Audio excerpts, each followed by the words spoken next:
Well, and that's like the bummer though with this movie, because like the fact that Godzilla isn't fighting another kaiju means that like what is the thing that we're looking at here? And if it's Godzilla is a force of nature destroying stuff, that devastation actually needs to be a part of it.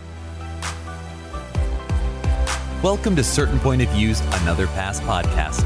Be sure to subscribe, rate, and review on iTunes. Just go to certainpov.com. Hey everyone, and welcome back to Another Pass podcast. I'm Case Aiken, and as always, I am joined by my co-host, Sam Alisea. Hello! Actually, I should have gone, roar! I'm so sorry for that. Go on. And hatching their way onto the show is returning guests. We've got the Real Movie Critic, Hans Martin Jr. What's up, everybody? And of course, we've got the CineGuy, Stephen Angula. Oh boy, yep, I'm here. I'm back. Case has forgiven me for Master of Disguise, thankfully. I didn't say I forgave you, but I don't know. We keep giving him bad movies for him to repitch, but But that is our jam on this show, and that specific jam that we are discussing today, as you might have inferred from the various roar noises that have come out of Sam's mouth, or just from reading the episode title, today we are talking about the 1998 Godzilla remake. Oh, wait, I thought it was 365 days. Oops, wrong movie. I thought it was a Jurassic Park porn parody. Like, what the heck? Yeah, well, my bad. Okay, no worries. We got the right movie. Okay, I saw it. Okay. Yeah, so before we get into talking about the movie, for those who haven't tuned in a little while, it's been a few episodes since Hans and Steven were last on. Real quick, just give a plug. We are the Real Movie Critic versus the CineGuy. The show where we got everything. Love, movies, and plenty of aggression. We discuss the latest movie news, check out some trailers, and review newly upcoming films. Every Monday at certainpov.com. Be there or be squared. At least we try to every Monday. And also, we have a lot of bad impressions. We should mention that as well.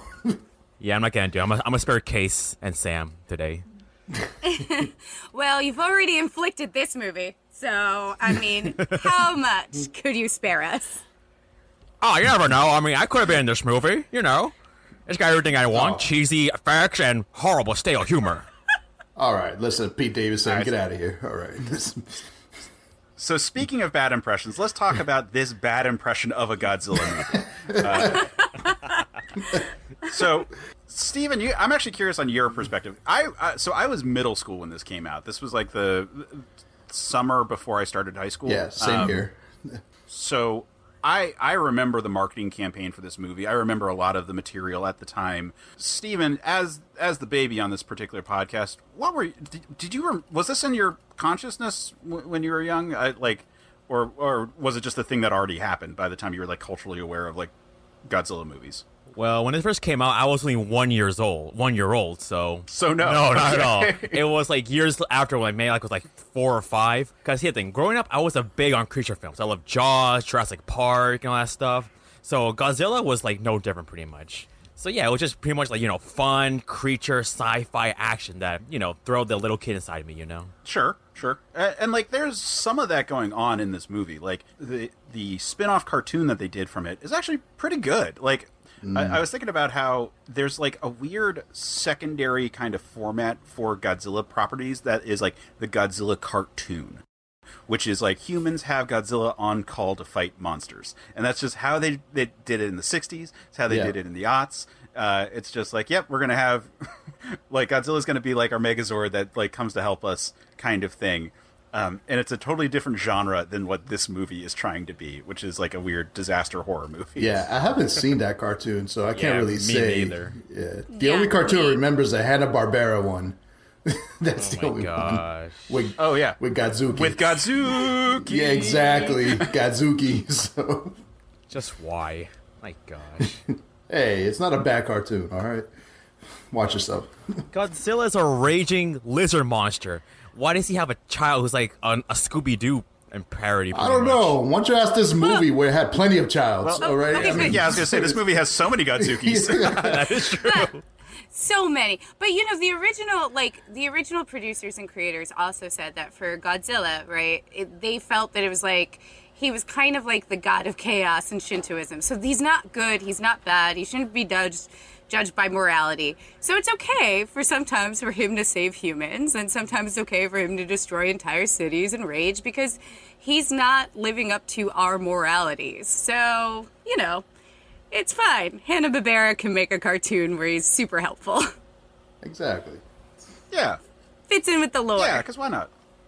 I don't know. Speaking of lore, so this movie, like, despite being panned and being generally hated by, like, fans of Godzilla movies, sort of has had, like, a resurgence as being, like, accepted because they introduced the Godzilla from this as Zilla in the mainstream Toho Godzilla movies, who immediately gets, like one-shotted by the real Godzilla. But as just a kaiju movie, it's fine. Like, it works just like all the other, like, standalone kaiju movies. I agree. At least from a structure standpoint, which we'll talk about shortly. Sam, what was your sort of relation with this movie back in the day versus now? So I really like Godzilla movies. I grew up watching Godzilla movies. My mom is a huge, like, monster creature. Like, any B movie with, like, the Blob or anything, like, my mom was there. Like, she was ready to make us watch that. So definitely very attached to it. I refused to see this movie when I was in high school, which is when it came out. And I was like, no, I'm not going to go see it. Because one of the things that I love about the old movies is I kind of love the look of the guy in the suit, you know, like, amongst the miniatures. And, like, having it CGI, like, I don't know, like, it takes something away from me. Like, yes, it's a big monster, and, like, at the core, like, the story's not that bad. I mean, like you said, it's a basic kaiju film, you know? Actually, I think where this movie fails is more on the human side than the monster side. There's so many monster failings. But I have to say that for me, with this particular movie, I have to admit something right off the bat. I weeped when Godzilla died. This is the first time I've watched it, and I was weeping. My face was wet. Like, I was mad at people for cheering that he was dead. I had that reaction too at this point. Also, you just said he, and I had a different reaction, which is that they keep calling Godzilla he, even after it's like, oh, well, it's actually a mother. No, and but like, I think that's yeah. actually amazing. I actually think that it's great, because I think that this Godzilla is like the answer to toxic masculinity. He's the most maternal Godzilla ever. Definitely a guy, asexual, produced on his own, did all of this sacrifice to find a place with a tunnel system to birth his young, and that's all he wants to do. He just wants to give birth, this one purpose that he has. It rises from the sea to, like, find a space, which, by the way, New York was the wrong choice, buddy, but that is a whole other subject. But, like... Oh, but what are you talking about? It's perfect. No. Water on all sides, buildings to hide in. I was like, but, like, fish, bro. Like, you're not going to feed someone from the East River. Like, this is not the place to come feed your young. Like, I'm well, no, Godzilla wants more radioactive children. but I'm, like, a native New Yorker, right? Like, I know sometimes people go fishing. It's for sport. You let that shit go. You do not fucking eat that. Like, you go to places with actual, like, fish, right? So it's like if they were gonna stay on the East Coast, it would have made more sense to, like, have him, like, off the coast of Maryland and, like, climb into DC or, like, his tunnels, right? Florida. Or go up to Massachusetts, right? Like, because there's Well, yeah, whales. I was gonna say, like, can you imagine? There's yeah, whales. or like lobsters, like he's he's in like Portland attacking it, and it's like everyone has like thick like Mainer accents. Yes, I like San Francisco. This friggin' guy. Like, San Francisco, come on. Like, honestly, as I was watching this, like, I was like, next time there is a movie where they're destroying New York, and I get it, okay? Like, there's so many, like, it's because New York has been in so many movies, right? It's very easy for people around the world to kind of connect to, like, the buildings, right? So it's like, oh, I know that landmark, right? So I get it. You want to just destroy what people know. But I'm like, the Golden Gate Bridge is right there, and that's so much closer. Like, destroy San Francisco. It's like, destroy a different city. Yeah. Yeah, that's true, because then Godzilla either went through the Panama Canal or went around South America. How did he get there? which actually kind of feeds into one of my conversation points when we get to pitching, but like It's weird looking at this movie because like it is ultimately an Americanized remake of the first Godzilla movie. Like, yeah, it's got that same basic kind of element of like, okay, monster comes and rampages around, and we have to deal with it. That no other Godzilla movie does. Like, even the more recent remake of Godzilla is like, all right, well, we're still gonna have other monsters, guys. We're not crazy. As it should be. Yeah. Yeah. So yeah, like choosing New York because New York is so recognizable. I mean, like, yeah, Sam, I agree. Before I moved to New York, I was like always frustrated that like New York was the one city where you were expected to know the neighborhoods, even if you weren't from there and had never been there, because it was just like, no, you don't understand like the Village, you don't understand the Upper East Side, like all you don't Harlem, like everything has like a connotation that is different than like Adams Morgan in DC or. Yeah, I mean, like... No, you're absolutely right. Like, honestly, I'm totally guilty of it. Like, I mean, now I travel more, or I guess not right this moment I travel more. But, like, when I started traveling, like, when I first started traveling, when people would ask me where I was from, I'd be like, Washington Heights. And they'd be like, what? And I'd be like, oh, New York City. Like, I expected them to somehow understand what Washington Heights meant. And that's because in the city, people ask you, like, which neighborhood you grew up in. Like, people don't just say Queens, they say, like, Corona or Jamaica. Like, they actually name their neighborhood. But you're right, it's obnoxious. And I want a new hashtag, pick another city, destroy another city hashtag. So next movie that comes out that destroys New York City, that's what I'm posting. Like, hashtag destroy another city. Yeah. I think Roland Emmerich has a thing about destroying NYC because in a lot of his movies, he destroys New York a lot. And in this movie, he destroys a lot of big landmarks. That's for sure. Oh my God, he destroys everything. The Flatiron Building, Madison Square Garden, the Chrysler Building, which I'm fine with the Chrysler Building because of Parasite Eve. Like, fuck the Chrysler Building. But that's... Well, I was going to say, so, like, this is Roland Emmerich's big thing coming off of Independence Day. This is only 2 years later, and it's, like in that, every city he destroyed. Like, I think, like, pick another city, I'm like, well, yeah, but Roland, like, already said that he's fine with destroying every city. That's fair. Because that's just, like, in this case, he's just like, I'm going to focus on New York and, like, pick out all But he also did The landmarks. Day After Tomorrow as well, where he destroyed New York a lot as well. So, I don't know. I think he has a thing with New York. I really do. Well, and that's the thing, that Roland Emmerich is a that's disaster movie maker. And so this is treating Godzilla movies as a disaster movie, which is a choice. I don't think it's a bad choice necessarily, but it is a particular choice. And it is different than what most of the at this point, canon Toho movies had been about. Cinematically it works, right? Like watching the stuff get destroyed and the tightness of the buildings and like the opportunities that it allows you, all of that works. It just doesn't make sense to me in the universe for like what Godzilla's goal is, which is basically to like bear their young, and I'm going to use a gender neutral term, bear their young and basically make sure that they are able to feed them. I just don't think that there's a good amount of food source in New York City for what their diet is. And I feel like there were a lot of stops along the way where Godzilla would have found more ample like fishing grounds and things like that and food sources.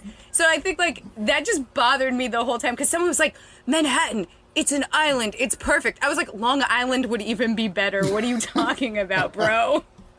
Yeah, it's also an island, but it's long. I was like, and also like he can like be in the sea. There's like huge swaths of land where there's nobody for him to place his eggs. He could burrow anyway because we see that he burrows. Like, it's not like you don't really need the city. Like, you just want to destroy things. Yeah, I mean, they make a big effort to like show how many like fish markets are in New York, and like, yeah, there's some, but it's like, is it necessarily like way more than like any other coastal city? No. Not at all. And Manhattan is like the worst. Like I would rather go to like the fish market in Queens. I'm just saying. I'm just letting you guys know. Like Manhattan, like Fulton Fish Market, fine, but it's really not the best. Go on, guys. Yeah. Sorry. I mean, we're from Boston. We have some good fish markets over here, I guess. I'm saying destroy Boston. Boston's got some like ample ways to be destroyed. There's that freaking all of Boylston is really lovely. I mean, destroy that beautiful library. Let's do it. Like, I mean, it already had with Godzilla King of the Monsters, so that already happened. I mean, later Fair on, enough. I guess. Yeah.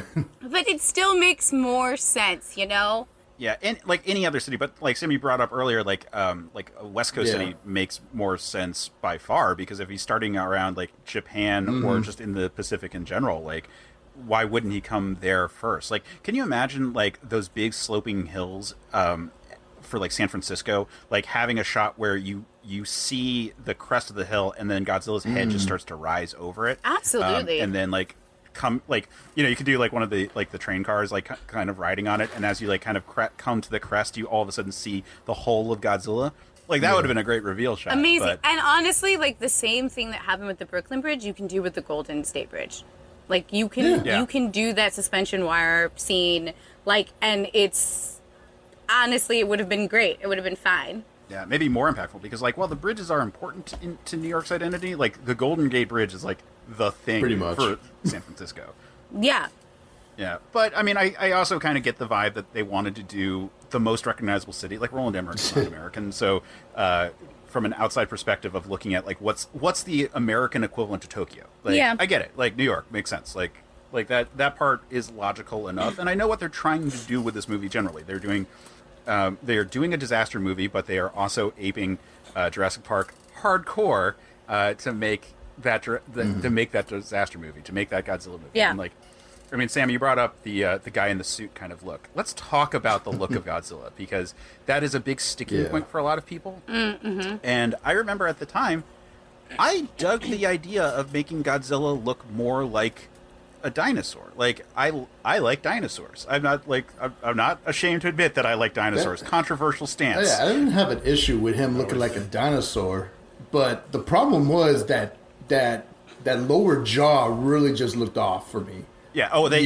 doubled down on it. It just looked off, that lower jaw. But you know, when doing some research about this film, they were talking about making Godzilla more agile. You know, that he could run around the streets and stuff. And I was like, that's fine. I'm perfectly fine with that. You know, with that. You know, instead of just this big dinosaur just slowly going around. But yeah, I think the biggest thing was that lower jaw. It was really distracting, that's for sure. Yeah. Yeah. I remember with the marketing campaign for this movie, for a good chunk of it, they wouldn't show Godzilla in full. Like, you would see his feet a lot. Like, the poster, I think, is really evocative, where it's just this giant, like, saurian foot. And that's it, like with like helicopters circling around it. Like, that's so cool. And like all the marketing up until the movie actually came out didn't show what Godzilla looked like as a whole. Like, I remember being spoiled because a toy came out that like, and I saw the toy for it. I was like, fuck. Also, a music video by, well, I think at the time he was Puff Daddy at the time, showed his face as well. I know. What name is he going by now? Diddy. I think he's going by Sean Combs. Sean Combs. I think he's going by Sean Combs now. I'm not sure, Okay. though. Well, Yeah. we'll talk about music in a second. But they did show his face in that music videos. Yeah, I have to say that I did like the way that the tail was animated specifically, like the shots of the tail, like Godzilla clearly using the tail for balance and like moving around the buildings, and the way it was destructive. Like, I thought that was pretty good in terms of the design. I just miss, man in suit, kind of awkward Godzilla though. And honestly, like the babies, his progeny were a little too dino for me. Yeah. Like, I felt like I wanted them to look a little more, like a little less dinosaur, like a little less velociraptor, and a little more like kimono dragon, like, kind of stretched out from like, I wanted them to look like a new species. I didn't want them to look like something that was familiar to me. It was okay for them to like take inspiration from it, but they did not, for me, kind of cut it, especially their design. Yeah, I mean, again, this movie comes in the wake of Jurassic Park being such a huge hit, and like there was definitely a push to have the design elements look like a thing, because like the other part of it is that like the 90s are when all of a sudden CG character models start becoming viable for a movie, and not just and as the main version of a character, not just as like we can fill in like the special effects between puppets. Like they could do a full CG for all of them most of the time, and like there's this goal here to quote unquote make it look more realistic in design, because obviously, like, one, dinosaurs didn't look like that, and two, it's not really a dinosaur. Technically, it's an iguana that got mutated. I think that's what the movie said. So. Yeah, that's the implication in there. Which sure. Yeah, they were nuclear testing, and an iguana was there, and boom, that's how Godzilla got made. That's how they wrote it. So. Yeah, I mean they don't commit super hard to like the specifics, but like it's the same as the original. Like if you want it to be a biological explanation as a result of radiation, or if you want it to be an evil god, you could kind of roll with either. This one plays down the evil god kind of approach, but it's because like this, they were still making men in suit Godzilla movies at the time, and so when this came out, it was like kind of an opportunity to do like, all right, well, this is what the American take is going to be, because the American style of making monster movies at this point wasn't guy in suit like that. We were seeing that actively on TV with Power Rangers, and like I said, Godzilla movies are still being made, but those are all imports. And Roland Emmerich was going to do a CG monster, and I'm cool with a lot of the design choices. The head is probably the spot that most people get stuck on, because it just doesn't look like a Godzilla head. It looks like he saw Jurassic Park a lot and like the T-Rex. I think, pretty much. Yeah. I mean, they did have another design of Godzilla, which looks more like, a Godzilla. I don't know. If y'all go to Wikipedia, you could see it, the original design they had. And it was a lot more greener as well. It kind of looked like Reptar from the Rugrats, if you really ask me. but yeah, y'all can check it out, the original design, which it kind of looked a little more cartoony if they went with that, if you ask me. So yeah, I see it and I like it overall. I like the more leaned down kind of more bird-like posture that they went with. I thought that was an interesting choice if you're trying to make a sort of realistic one that is deliberately trying to break away from the traditions of old. Like you look at the more recent Godzilla run of American movies, where they are very deliberately trying to have it look like a guy in a suit, even if it's a full CGI monster. And like they've got elements that look more like a real animal than just like rubber, but they still have the posture and so forth, like in a way that like doesn't look like animals that we see in nature.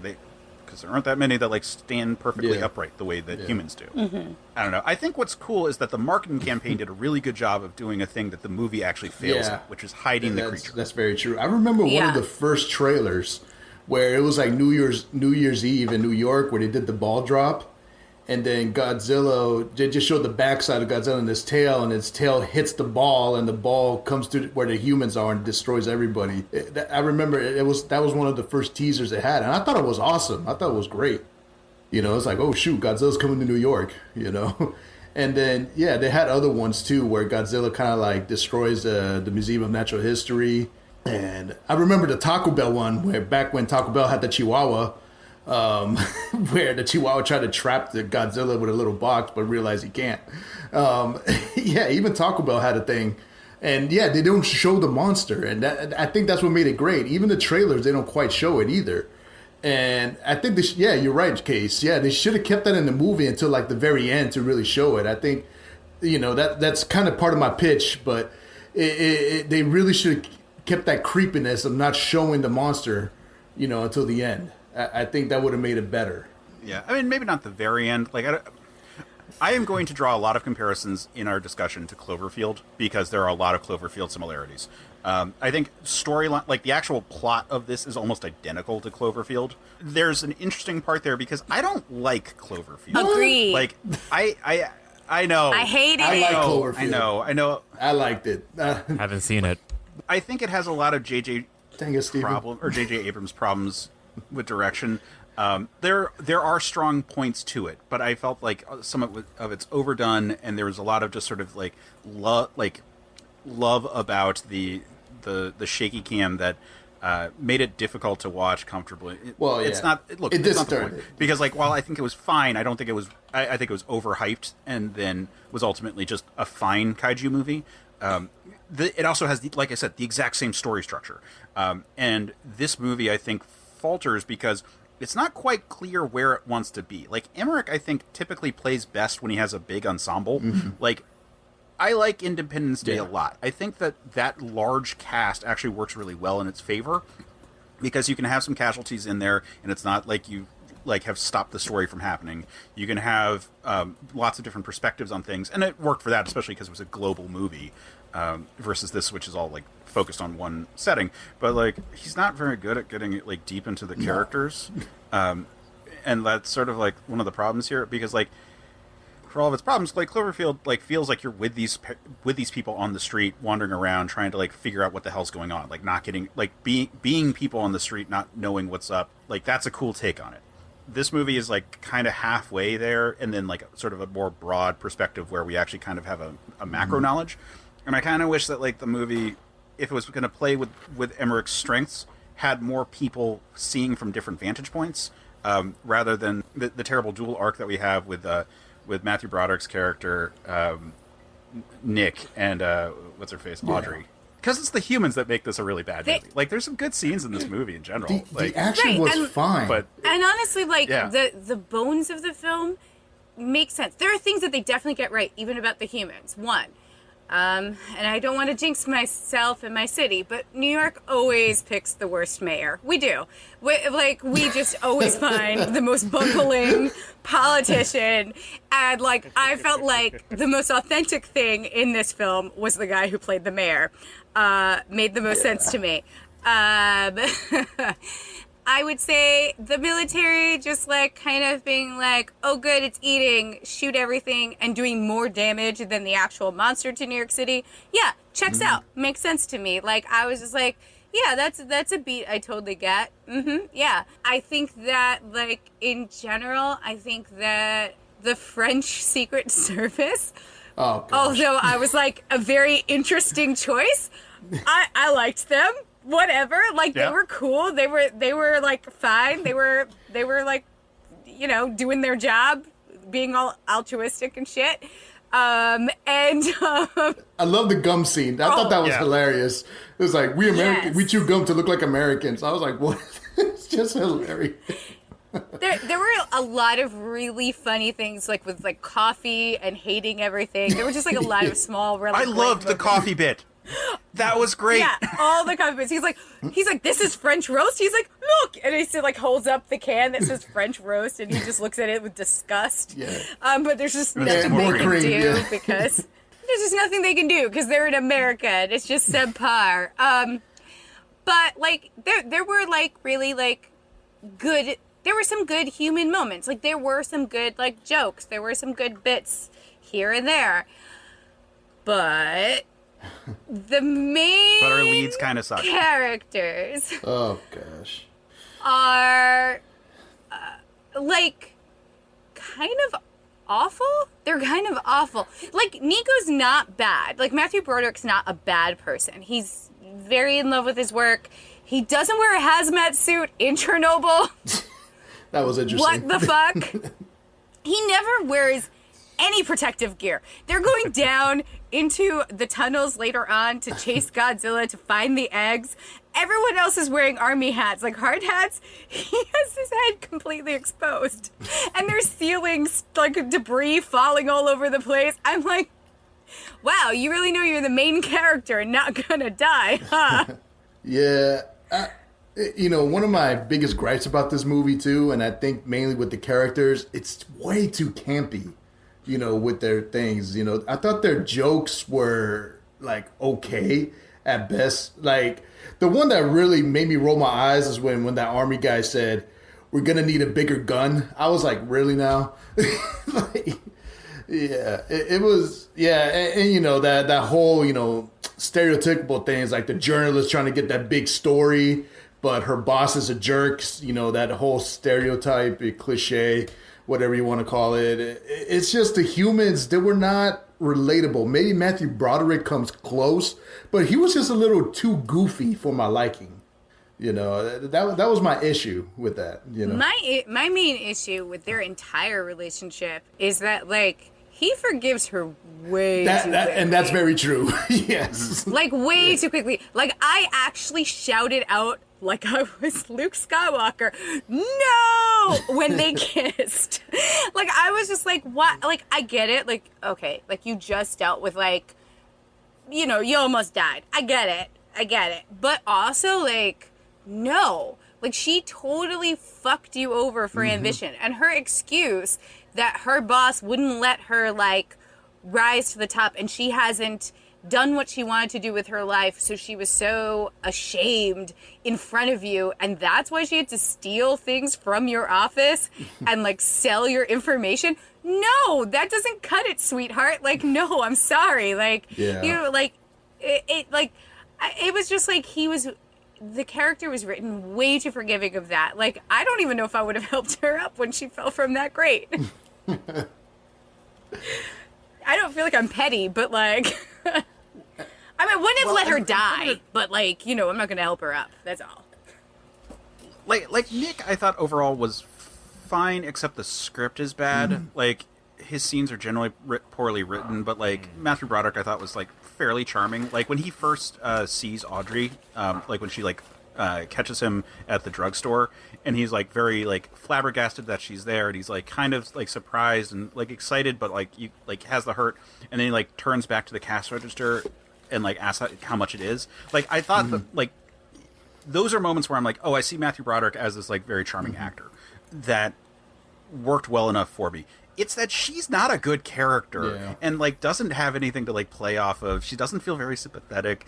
The script is terrible, and it's not purely an actress standpoint. It's the character's not good. It's not well cast. It's awkward. Yeah, it's a bummer of like a 90s love interest character. It felt forced big time. That's for sure. Oh yeah, just ridiculous. Like everyone's just fighting to be the comic relief at this point. Like I would have accepted just Hank Azaria because he's the comedian, but like I don't want to laugh at Matthew Broderick. Speaking or of Gene Hank Reno, Azaria, there was a lot of Simpsons voice actors in this movie too. There was at least 3 of them, including Nancy Cartwright, who voices Bart. She was in that, so which I thought it was interesting. Oh shit! Yeah. She it was a very minor part, but yeah, Hank Azaria, who likes to play the controversial roles, except for this one, and and Harry Shearer, who we know as Ned Flanders and Principal Skinner, was the jerk boss. So, yeah, and maybe that kind of contributed to the campiness too, is putting Simpsons voice actors in this. So, yeah. Well, it's funny because I liked Animal, Hank Azaria's character. Like, I thought his scene running out to like get the Godzilla footage the first time. Like, there's like some funny like body movement. It's a little campy, but it's like funny body movement when he's like trying to make sure the tape's in play, and like the Godzilla foot like just barely missing him moment, I think works fine for the level of seriousness that this movie is. You know, it's overall like a bummer that Godzilla doesn't feel like he has more weight. Like with every step, like the fact that people can miss him when he walks right by is like kind of weird. I'm saying but again, like it's so weird, like. I think you're fine. Like, on the one hand, it's like, well, yeah, gender's a construct, but on the other hand, it's the character is like the whole plot point is about the character getting pregnant. Yeah, let it go, bro. Sometimes men get pregnant now. Like, let's. I know. It's accept it. Accept it. The weird spot is that the scene leading up to it, they're like, they're saying he very emphatically, and I kind of remembered it being like, you know, I remember the twist where it's like, and he is pregnant. Like, he's pregnant, and it's like a very weird and then they just keep on calling it he, like without ever like kind of acknowledging that like the issue is that it's a mother. That part just sort of struck me. I'm like, oh, we're just going to ignore that detail now. Well, but again, look, the pronoun choice doesn't matter. I'm just saying it is I think unknowable alien species. I think you're right on some level, because Godzilla should have been able to choose their own pronouns and define themselves. But the original creator did say, like in the original film, they do actually use gender neutral terms for Godzilla. They call it all the time. But the original creator did say that in retrospect, he did believe that it was a he. because of the destructive power that Godzilla has. I don't know if that's like really fair because that itself is a gender judgment, but but I think that maybe that is why in the film they continue to call it a he, and then because it is done by asexual process, they just figured like seahorses they could just continue to call it he because that's the sex that Godzilla has been claimed by the originator. So yeah, it's just weird because like they're drawing on parthenogenesis, which is like found in certain types of lizards, and those are species of lizards that are found to be entirely biologically female. Again, the pronoun thing is like not really the point, and we didn't really have what surprises me isn't that it has like modern like we don't care about pronouns kind of conversation. It's that in the 90s it would have cared about pronouns, and then somehow like aggressively doesn't. That's very true. Which it just threw me because I thought that was the big twist, and then they're like almost don't. My thing is, if Godzilla was pregnant, it didn't really showed that Godzilla wasn't showing it was pregnant before he went to Madison Square Garden. Well, I think Godzilla had already laid eggs. Like I think like the minute it got into Manhattan, it basically burrowed and laid eggs because that was like the whole point. The point was that like. So my question was like, how did he still know that it was pregnant from the test that he did? Because he said that the eggs were already hatched, and that like they needed to find the nest as quickly as possible. So I was just like, so wait, was Godzilla still just carrying around that hormone, and like the hormone is the same? I was just like, I don't think I should think too much about the actual science of this. There was no sci-fi. Nick says that either Godzilla is about to lay eggs or has recently laid eggs. But the sci-fi was not great in this. It really isn't. Yeah. Well, no.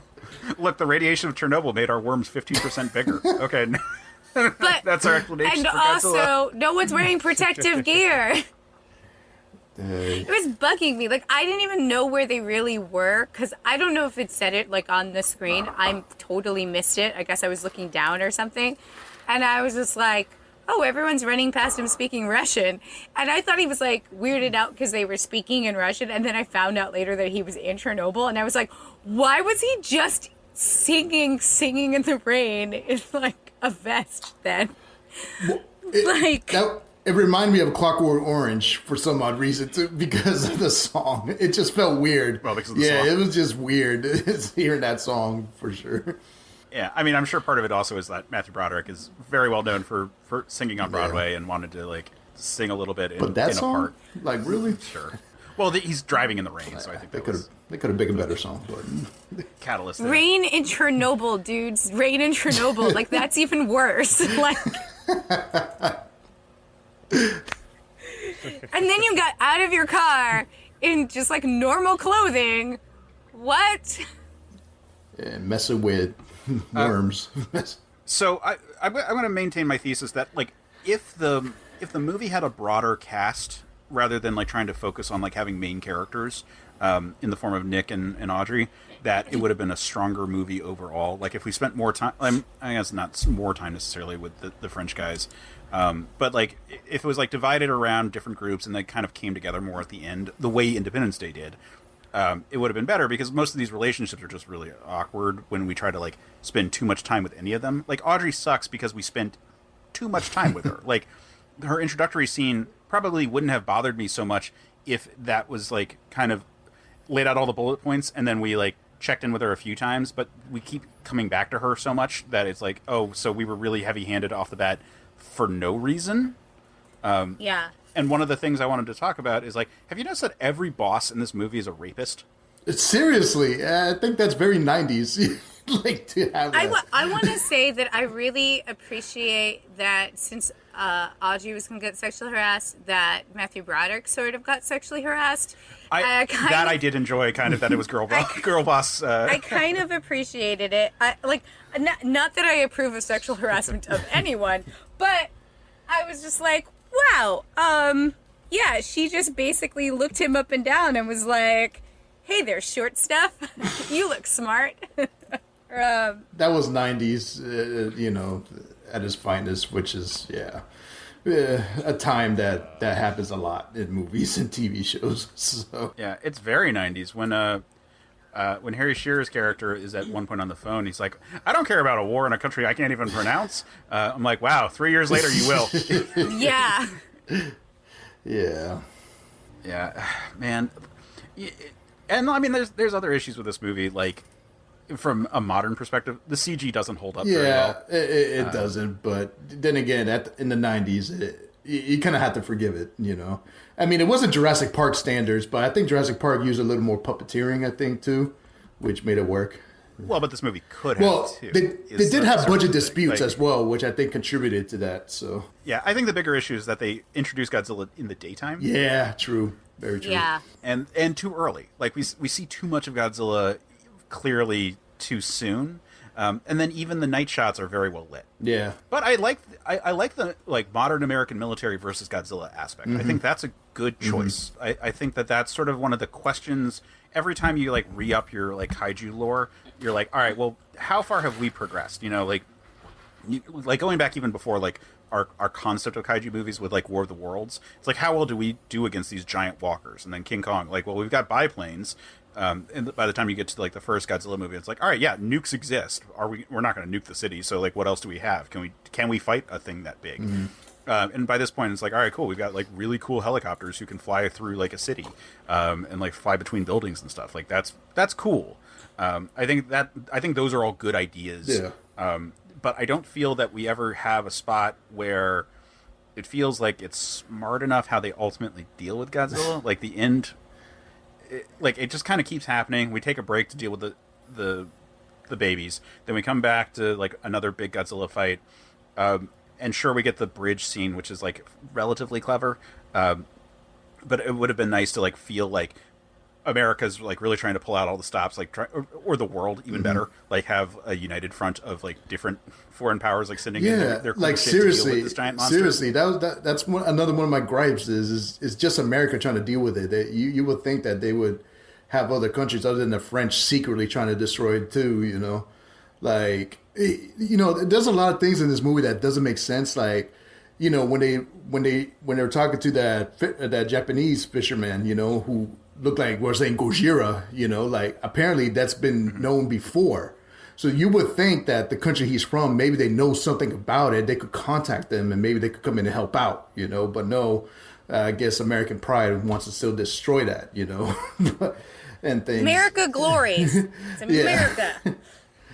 It's just, there's a lot of things that just doesn't make sense to me. And of course with the action, how did, submarine missiles did not kill that Godzilla, but then when he gets stuck in the Brooklyn Bridge, it does. I don't know. There's something off with me on that one as well. But that's the other thing, that we don't get a real sense of how wounded Godzilla is over exactly the course of the movie. They establish that he bleeds, and that's good. But the vibe of Godzilla, this war of attrition is missing there. And I feel like that would have helped this movie a lot. Yeah.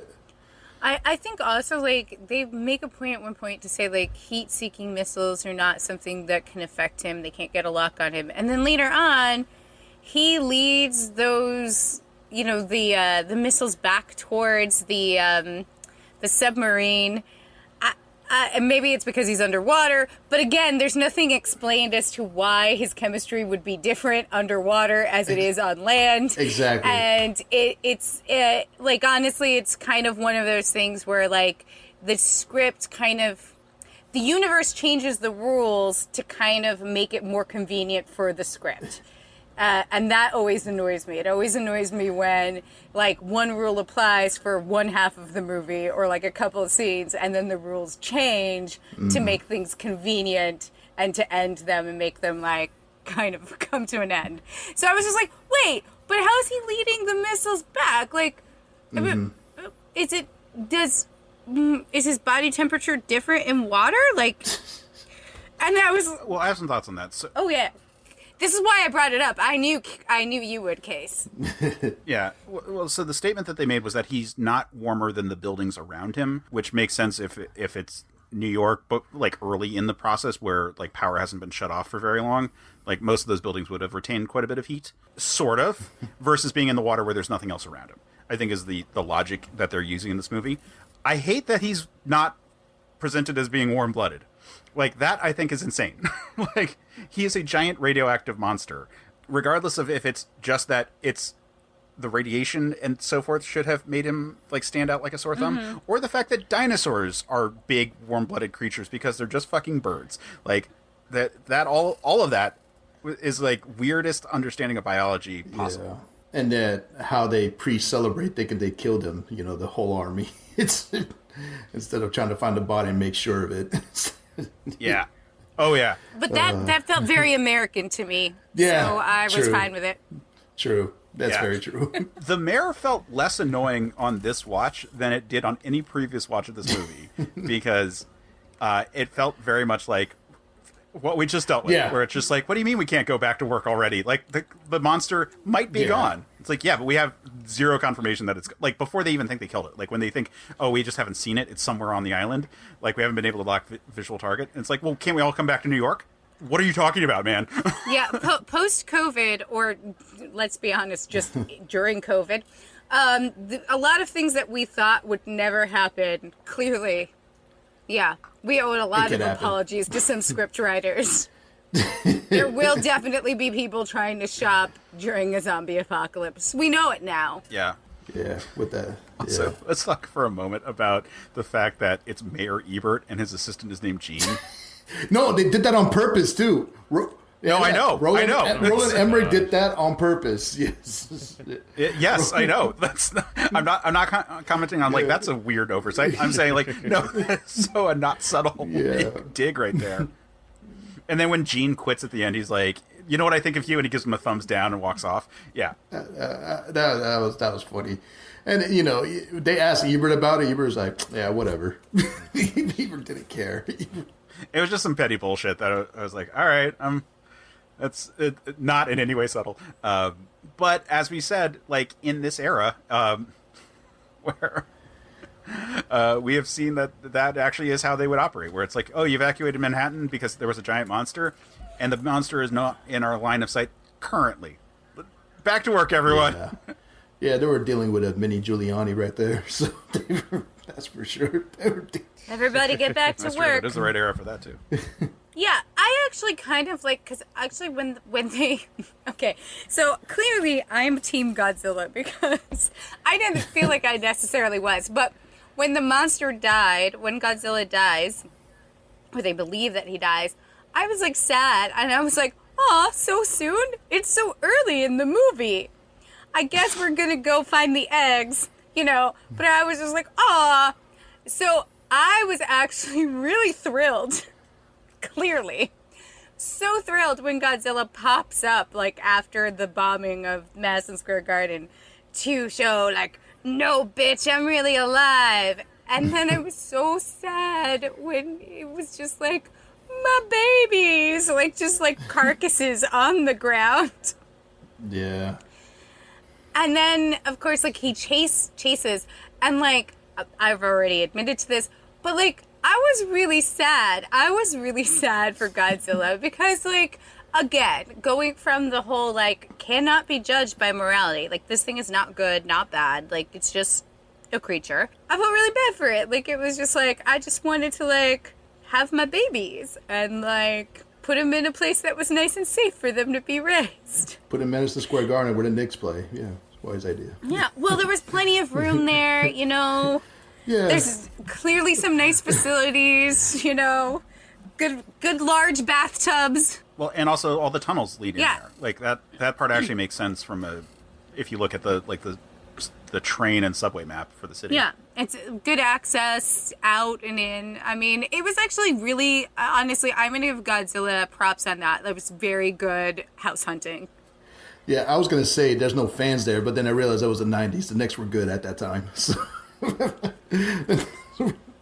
There's a scene where they are later when they're like trying to like get a message out, and it's like all the lines are dead. It's like, okay, it's okay, we have an internet here. Oh yeah, that was hilarious. You know, there were moments in this film because we live in the age that we live in, that I was just like, oh, right. Back then, they didn't have so many of these things. Like now, like, there'd be no fucking, like, there's so many cameras everywhere, and we watch so many different things. Everyone would know where Godzilla is. There'd be, like, social media posts all the time. Like, everyone would have their eyes on this giant monster.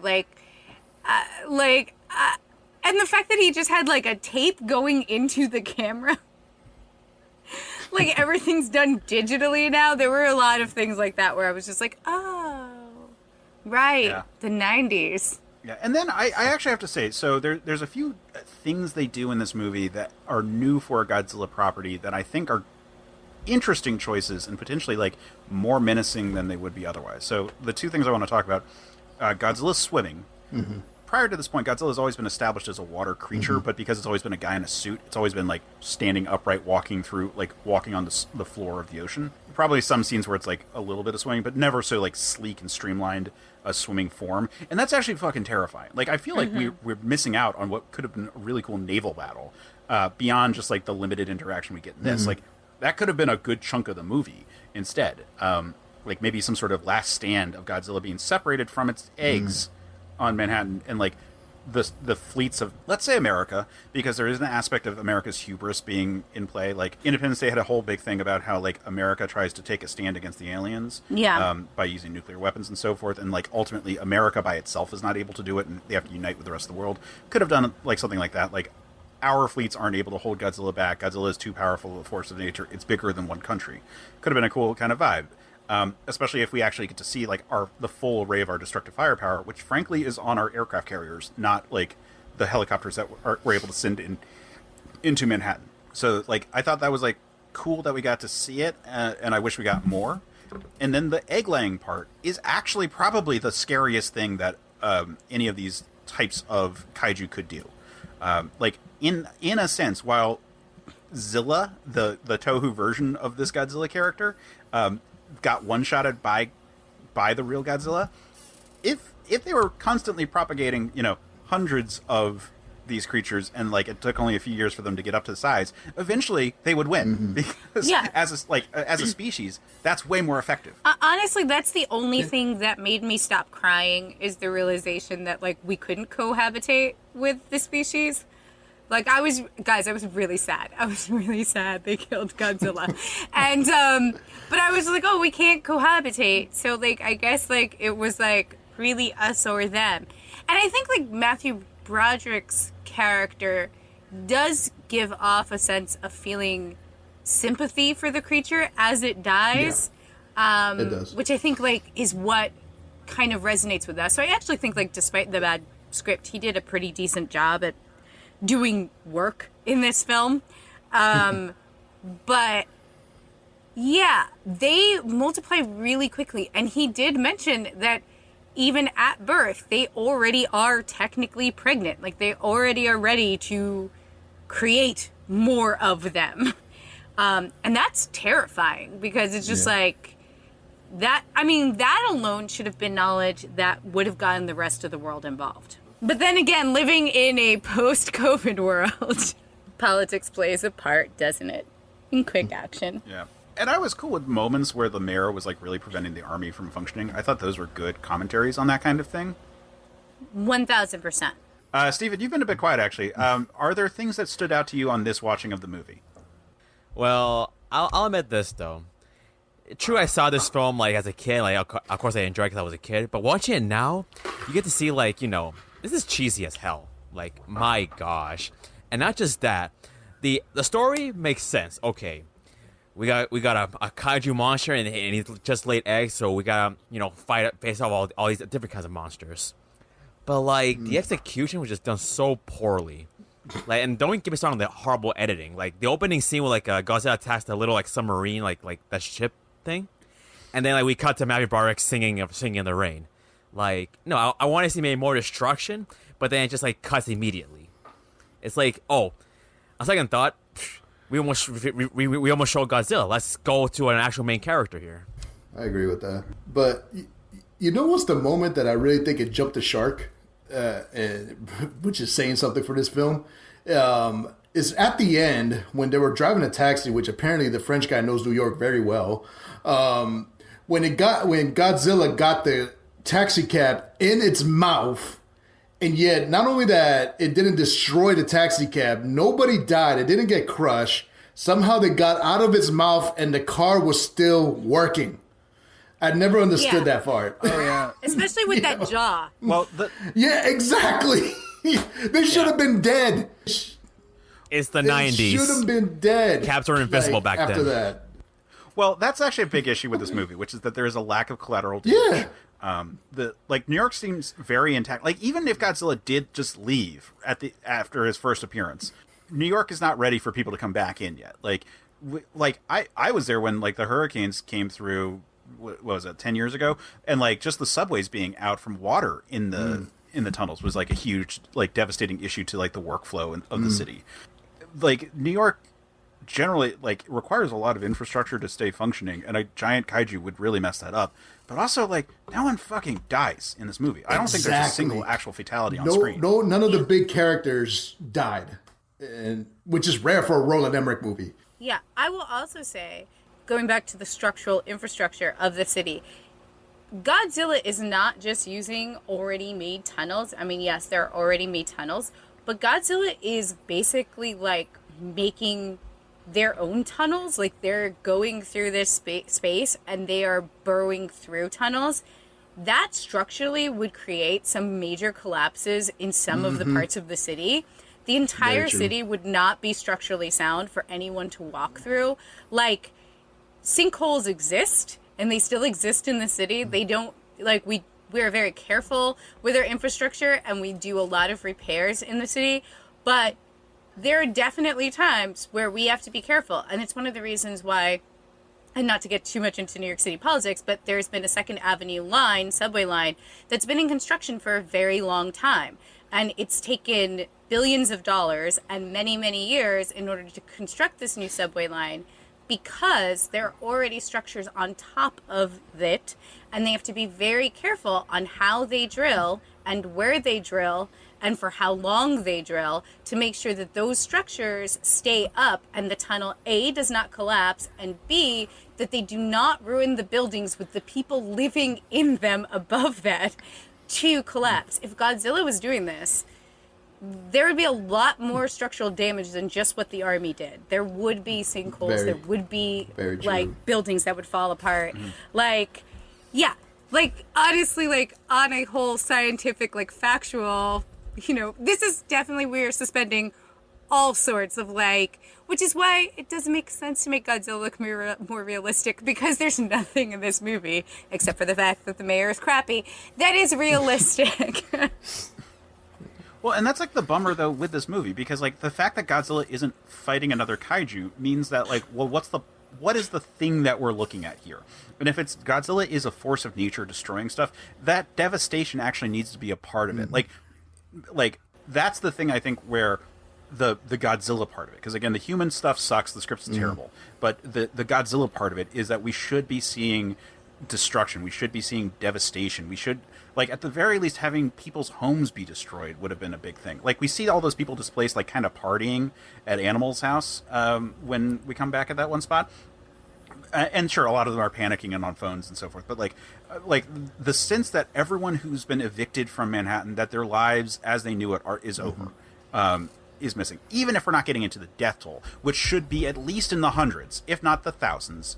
Yeah, they never mentioned that in any of the news reports at all, which we all know, as people who've watched the news before, that they definitely would be. They would be talking about how many people are missing, how many people haven't been able to reunite with their families, like 35 people are missing, and then, you know, like, and there's a meat point here.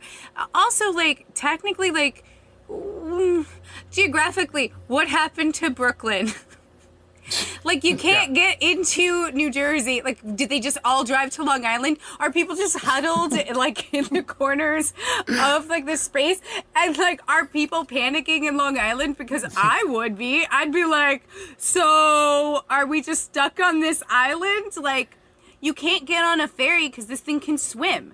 Like, that should have been a whole thing. There should have been a thing where you were like trying to evacuate people from the outer boroughs that are away from the rest of the larger part of the continent to other spaces, because Manhattan's right in the middle, guys, and taking them to other places on a ferry and have this thing attack the ferry.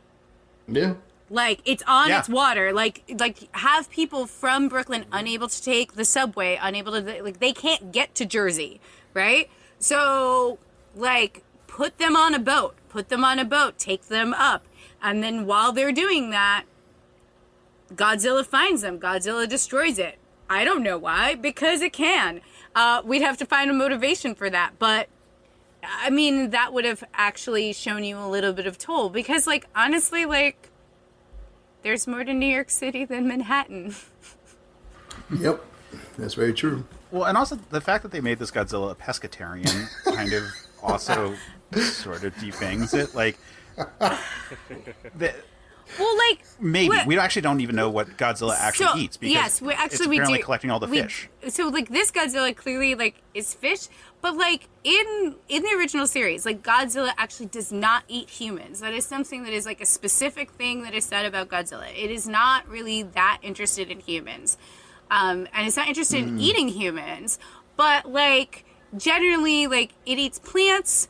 And it, like, destroys things just from its basic being around and being so huge. And it does sometimes like fish, but, like, generally in the past, in Godzilla lore, Godzilla does not eat people, which is why you can call on Godzilla to defend you from other kaiju. But then, in this movie, and I, like, had a problem with this, and maybe, like, other Godzilla fans did too, the baby ate one of the French guys. Yeah. And I was just like, but that's not his diet. Like, it's not just like a baby didn't know because it's a baby, so it just ate this because it's starving. Like, at most, maybe he'd bite a finger and be like, ugh, that tastes terrible, and then walk away. Or a head, and just spit it out, Yeah. Well, they did smell like the fish, so it's kind of like, really like they popcorn. couldn't really tell what they were eating. Those babies really love popcorn. They were eating a lot of popcorn. Again, they do like plants, so popcorn is a plant, sort of. All right, fair enough. I mean, I'm not saying necessarily it needs to eat humans, but it is just interesting. There's nothing that we see Godzilla, the adult Godzilla, eat. Godzilla, in this, collects the fish at every point and takes it back to Madison Square Garden to create piles and piles of fish for the babies to eat. But we never actually get a sense of what it eats in this environment. This is why I feel like it would have made more sense for Godzilla to go somewhere where there are large fish like whales, because, like, well, I guess they're not fish. Well, but you know what I mean, like in the technical world, right?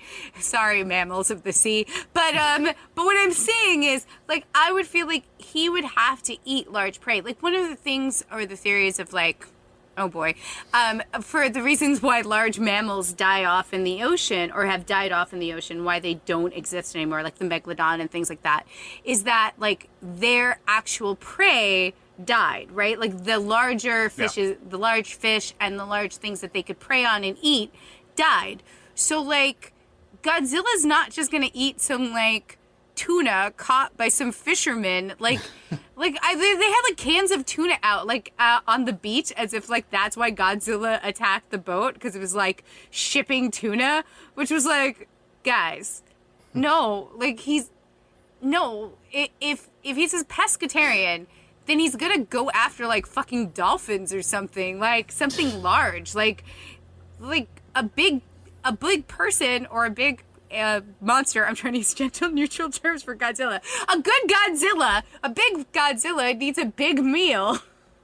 It bothered me. Or a counterpoint on that is that Godzilla might also, like, the scale difference of, like, fish to Godzilla in this is effectively like plankton to, like a blue whale or something like that. So, like, should Godzilla be like a baleen creature, like no teeth, just like a big net of, like, flesh inside of its mouth to, like, filter out the particulates of meat and, like, into, like, a slurry that it consumes the way like a whale shark does, or something like that? I mean, yes, I agree with you, but also, like, and that's the thing, right? He's got these giant freaking teeth, so, like, You're right. Maybe he should eat meat. But, you know, I think they just wanted to do it so that they wanted to make cartoons case. True, and that's sort of the balance there, because like you could make it very scary. You could make it like Alien, for example, or Aliens, I should probably more so, where like Godzilla was collecting humans and putting them in Madison Square Garden for the babies to eat when they hatched. Like that would be like some real scary stuff. But I don't know where they wanted to with the property. But at the very least, we needed to see casualties. Yeah. Like, and that casualty might be the infrastructure of their lives, but we needed to see devastation that made the stakes of Godzilla's existence feel so toxic to humanity. Because at the end, I also was very sad that Godzilla died. We did kind of see that during like the first attack. Like, you know, the truck fell on a group of people, like very Looney Tune-ish though. And like guy, you know, dangling from the truck that Godzilla had in his mouth. Yeah. So People definitely died during I'm just that saying we first didn't attack. see it. Yeah. I mean, I don't understand why the Yes. director decided to save those looters. Like, they're clearly stealing. Like, those are the perfect people Seriously. to crush underfoot. Like, those are the Yeah. perfect people to, like, I feel like something bad's coming. Splat. That's still funny. Let them die. Yeah, that would have been hilarious. For sure. Like, that's karmic power, right? Godzilla is Judge Dredd at that moment. It needs more. Yeah. It needs more death. That's for sure. I think we should segue to pitches in a second, but I had two things I wanted to just do before we got there. So the first one is just a little bit of speculation, because this couldn't be in this movie, but like, what if they didn't succeed at stopping the Godzilla babies? What if it was like some sort of like Dune situation with like the sandworm sort of like overpopulating the world? Like, would we see like 100 years from now, like some sort of like, I don't think humanity would be wiped out. I think humanity would learn to either shepherd these creatures and like ride Godzillas, which is so fucking metal. That would be or amazing. I want one. it would be like some primal rage kind of thing where we devolve into like a cult that worships these like, you know, massive my gods that tower gosh. over us. I mean, I will both. be honest with you. The babies should have gotten out because they didn't have to do anything to those doors when they brought the chandeliers down. Like, there was nothing actually blocking the doors of Madison Square Garden as they ran out just before it was like blown up, and there was nothing blocking the doors there. And so, like, if you're not okay, so let's say this follows the actual rules of the universe, which it did not. But let's say, like, the babies, right, do not have a taste for human blood, which they don't. Wouldn't they leave to go find food? And they would leave through the tunnels, and they would also leave through those fucking doors, which they just gently pushed open as they ran out. Like, they were just standing there, like, waiting for them. It's like, you know, when you're watching a kung fu movie and the one guy walks into the room with, like, 7 people facing him, and everyone just waits their turn to punch him. That's what was happening with the babies. Like, their primary wasn't, like, defend the fort of Madison Square Garden. Their whole thing should have been like, I gotta get out of here so I can go find some fish. It was a problem. Also, those babies were very predatory very early. Like, Yeah. they all just hatched. Like, they're still babies. Yeah. It would have been so much fun to see, like, them having to round up the babies running around Manhattan. Like, I know that there wasn't, like, a lot of time, but that would have been so much more fun, like, having people corral the babies. Get Chris Pratt to get him. To get Chris Pratt's character. Yeah. Yeah. They try to sell them as being dangerous because they're born pregnant, which, no, they're parthenogenetic. Like, they can become pregnant whenever they need to. We don't know how long it took for this creature to first grow to the size where it could actually lay eggs. Yeah. Like, if it was early radiation testing in, like, the 60s, then it's been, it's 30 years at this point. Like, and who knows if Godzilla would have additional eggs after this? Like, what is the actual life cycle on it? If they're breeding, like, 100 of these each every year, that'll overpopulate the world real fast. But, like, if it's only, like, every 30 years, like, a few of these, like, nests, like, make it to adulthood. Yeah. Then, like, it would be a slow enough progression that, like, I'm just, like, kind of thinking, like, oh, that could be kind of cool. What if, like, they did the Independence Day 2 scenario here with the Godzilla egg that survives, and we got to see, like, 100 years from now, humanity having fucking dinosaurs that they ride all across the country. Yeah. Give Godzilla a chance. The other thing I wanted to bring up is the soundtrack, because we mentioned it before. So I was reminded of the radio edits that they would do for existing singles that were playing at the time, like the Godzilla remix of Brain Stew by Green Day. My goodness. I forgot about that. Or the Kashmir remix where they inserted Godzilla roars. Yeah. And then, of course, there is the Puff Daddy track. One song I forgot that was in the Godzilla soundtrack was the Wallflowers, We Can Be Heroes. I forgot about that. That was in there. Yeah, and there's some weird drops. Like one time they're just like in the news van and it's like Green Day in the background. I'm like, okay. But yeah, that Puff Daddy song was very forgettable. It really was. Which at the time I guess was huge because he was doing rock. I guess he was mixing rock with rap, and with that Jimmy Page, which I forgot what band he was in. Refresh my mind. That's Zeppelin. So this is the Kashmir. Yeah, this is the Kashmir. Yeah, and yeah, it wasn't really that good of a song, and they were really hyping it up. I remember, and the music video was pretty bad too. I don't know if y'all got a chance to watch it. I did. It was bad. It was one of the worst music videos I've ever seen. Yeah, what a weird era of movie making. This is like after Men in Black, obviously. So like, and that had such a huge, like, successful music video, and then the less successful follow up of Wild Wild West. Like everyone was trying to like have like the big like sound, like song of the summer that comes off of the movie of the summer kind of thing. They just wanted that brand synergy. And the Wallflower song was successful though, I think. I don't know if y'all agree or not, but I do remember that song, and I still remember. We Can Be Heroes. You don't remember that one? We can be heroes. Y'all made me sing. Come on. That was our plan all along. Success. Yes. After I mean, seriously, that was in the soundtrack. I forgot about that was in that movie, you know. And I saw the music video too. Godzilla just makes cameos around that music video while they were singing in some dark room. So. Just glamour shots of Godzilla. Yeah, exactly. Well, and, like that's the other side where like they would recut songs to have references to movies that where the song pre-existed. Like this is a different movie, Drive Me Crazy, because they had the original music video, and then they'd recut it so they would include Adrian Grenier to make it part of the Drive Me Crazy movie. Does this video make Godzilla a video hoe of the 90s? Maybe at the end. Like, yeah. Godzilla was everywhere at that time because the promotion for this movie was ridiculous. Well, yeah, they wanted it to be the next Independence Day. But it wasn't. It wasn't successful, and I don't know. But why don't we get into pitches? But before we do, we should probably give a shout out to one of the other shows on the network. Man, that movie was excellent. It really was. Totally blew my expectations away. I know, right? Now I really want to tell everyone about it.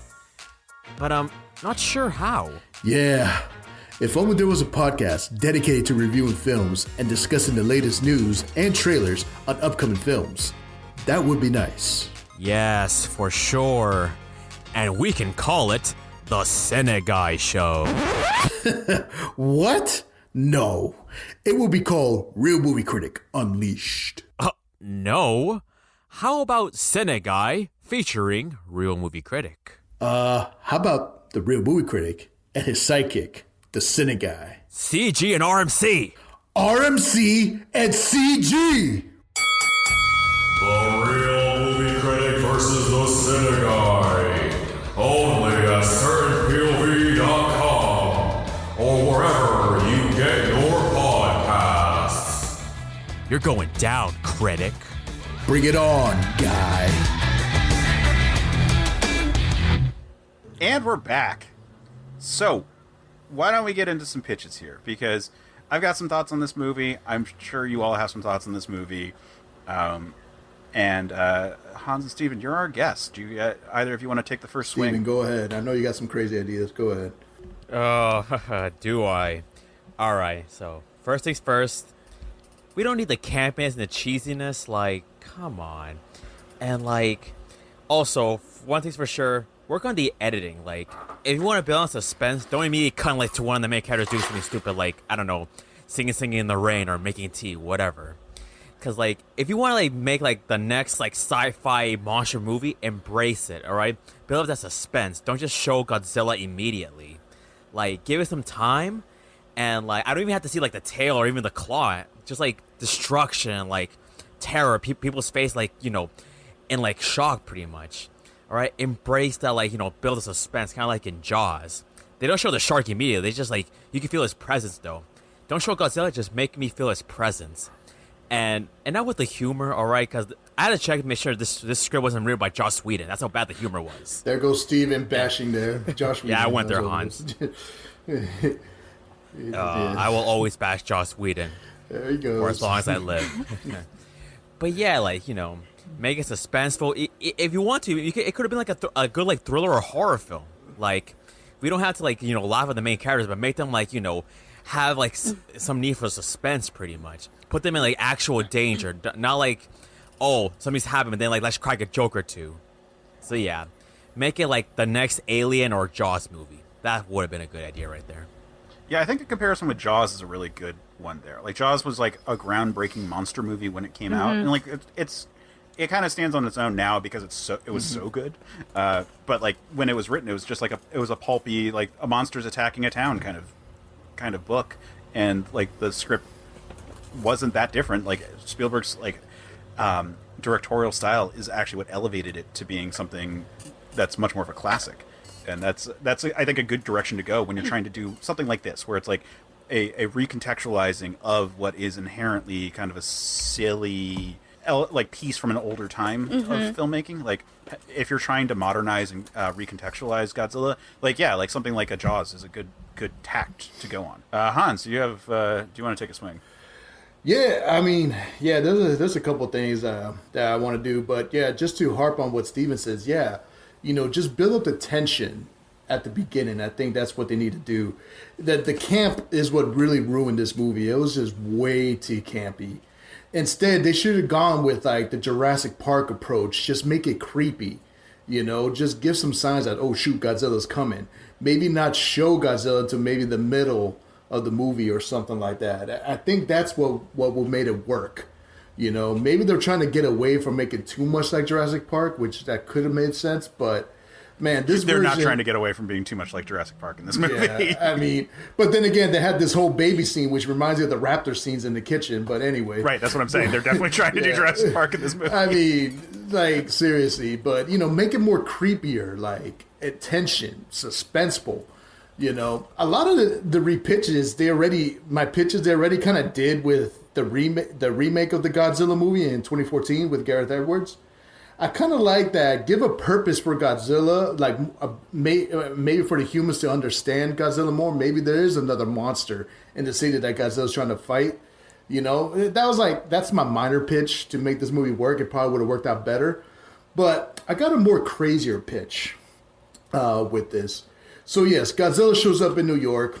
First off, the whole people thing, and this is my complaints with almost all the Godzilla movies, too much focus on the humans. You know, just give the humans a simple task, you know, and their task is get rid of Godzilla, okay? Whether to kill it or find a way to get it out of New York, whatever.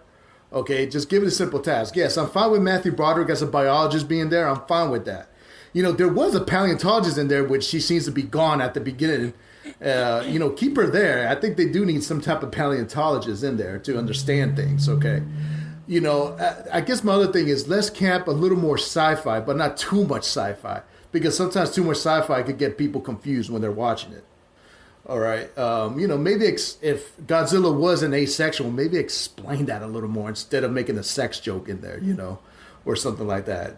And yeah, you know, so yeah, build up the tension to that. And one of my crazier ideas is, you know, with the fact that they thought they killed Godzilla, all right, underwater.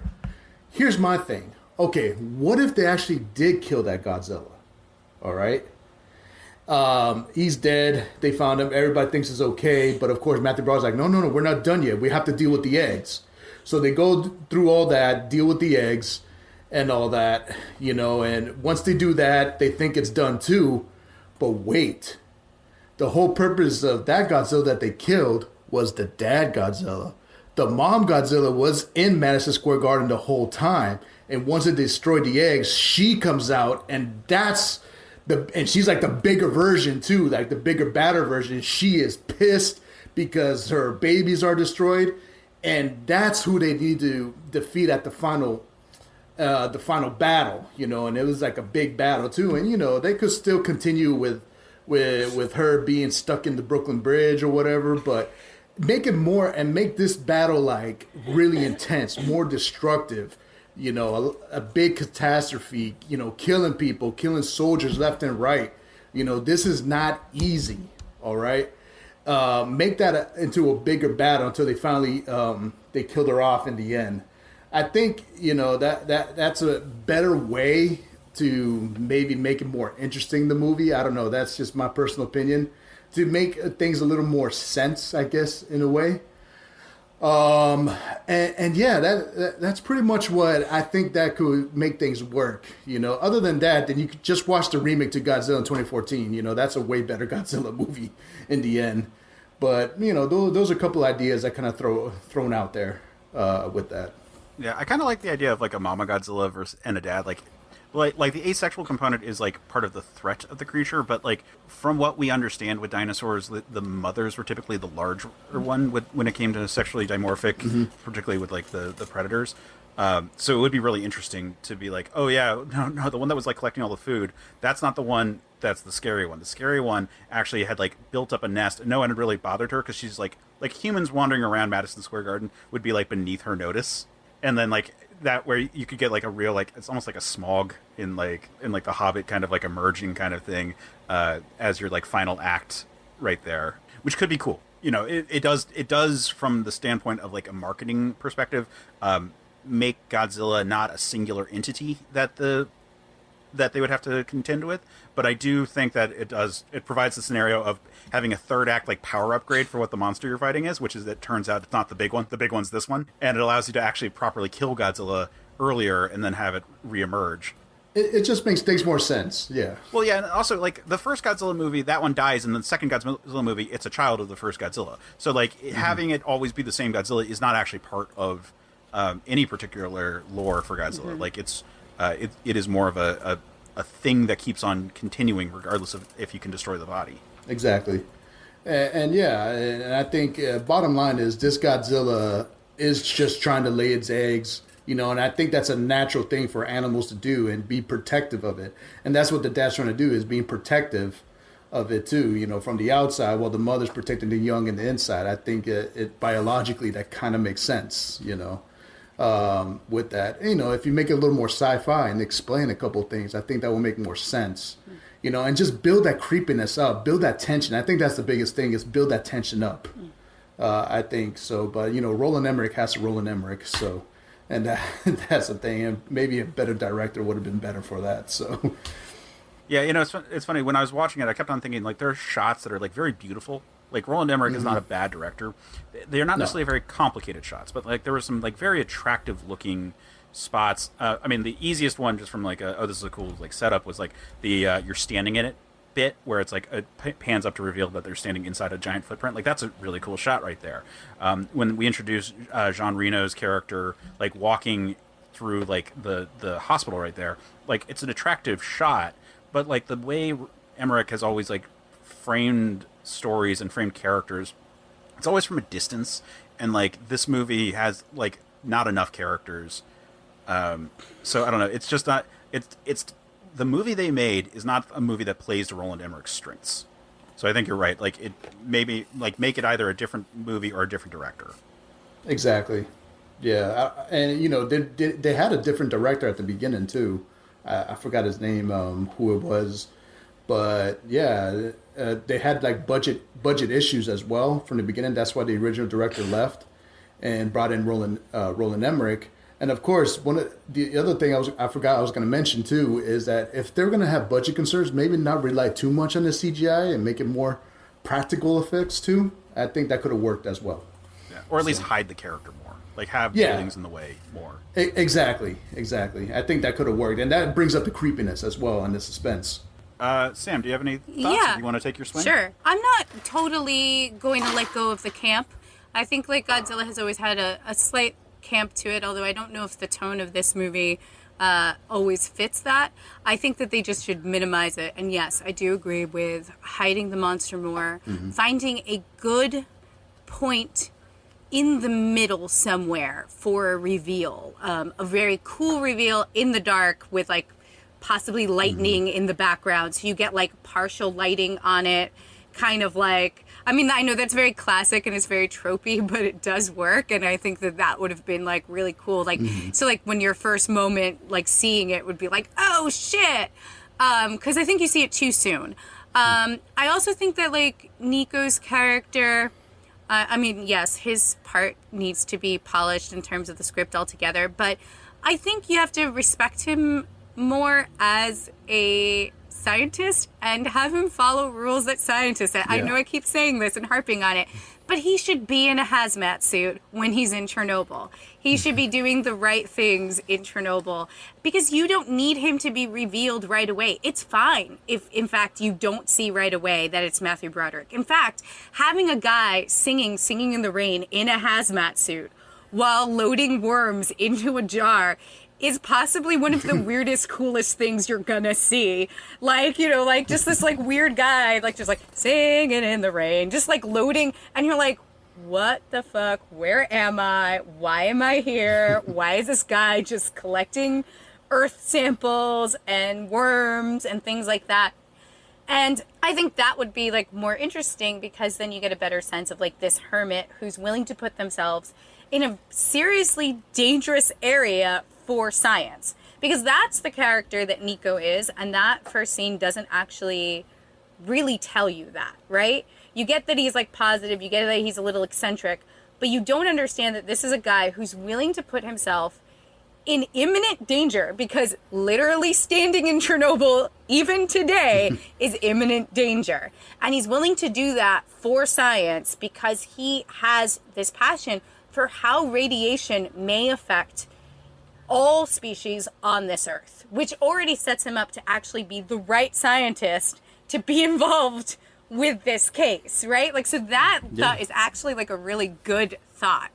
So put him in a hazmat suit. Make sure people understand that Chernobyl is dangerous. Make sure that they understand that this is like not a safe place. That this guy is considered insane for wanting to fucking look at earthworms. Who the fuck cares about earthworms, right? That should be something that someone says. Like, who cares enough about how the radiation is affecting earthworms? We know animals and people fucking died and they're still experiencing like all sorts of deformities. Like, that should be part of it. So anyway, moving on from there, I don't mind him being brought in by the government. The paleontologist, I would make her less sexually harassing, even though I did enjoy that, because I think she's actually the love interest he should have if there is a love interest. I actually do not think that the story needs a love interest, but if someone's going to be the person that he is going to fall in love with, it's going to be the paleontologist. And I'm going to insert my favorite trope, enemy to lovers, because I fucking love that trope.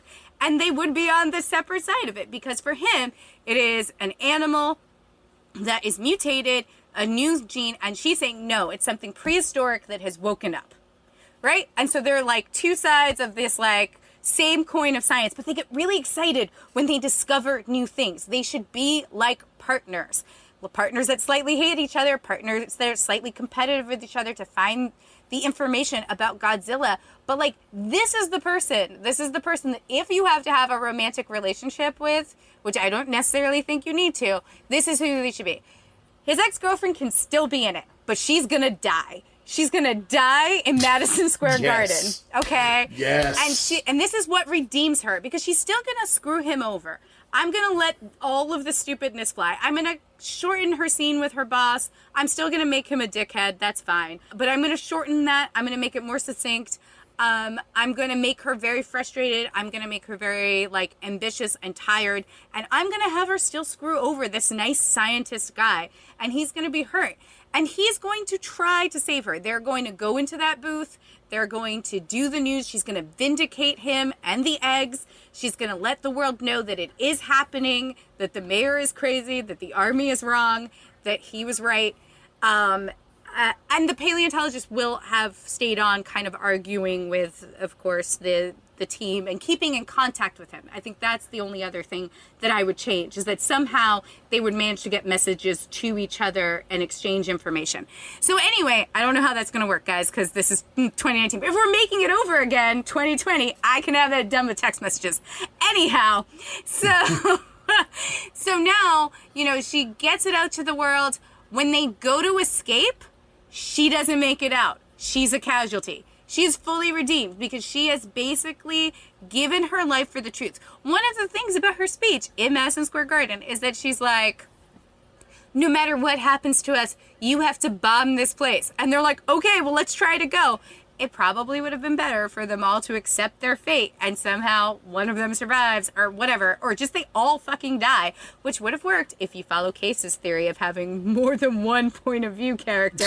But I didn't go with that. So, everyone makes it out, except for her. Animal has to make it out because he needs the tape. And also, I liked his character. He was very committed to what he was doing, and I get why he got his name, because that man was batshit crazy for a story.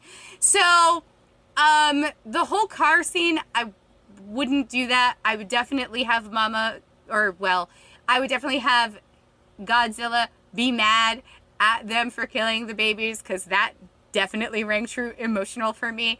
And I would definitely have them chased. I would have the army get involved. I would have lots of switch offs. I would have them try to separate and have Godzilla kind of get confused on who to follow, because that kind of thing. And that way lead her into a trap, which would then lead to the bridge and blah, blah, blah.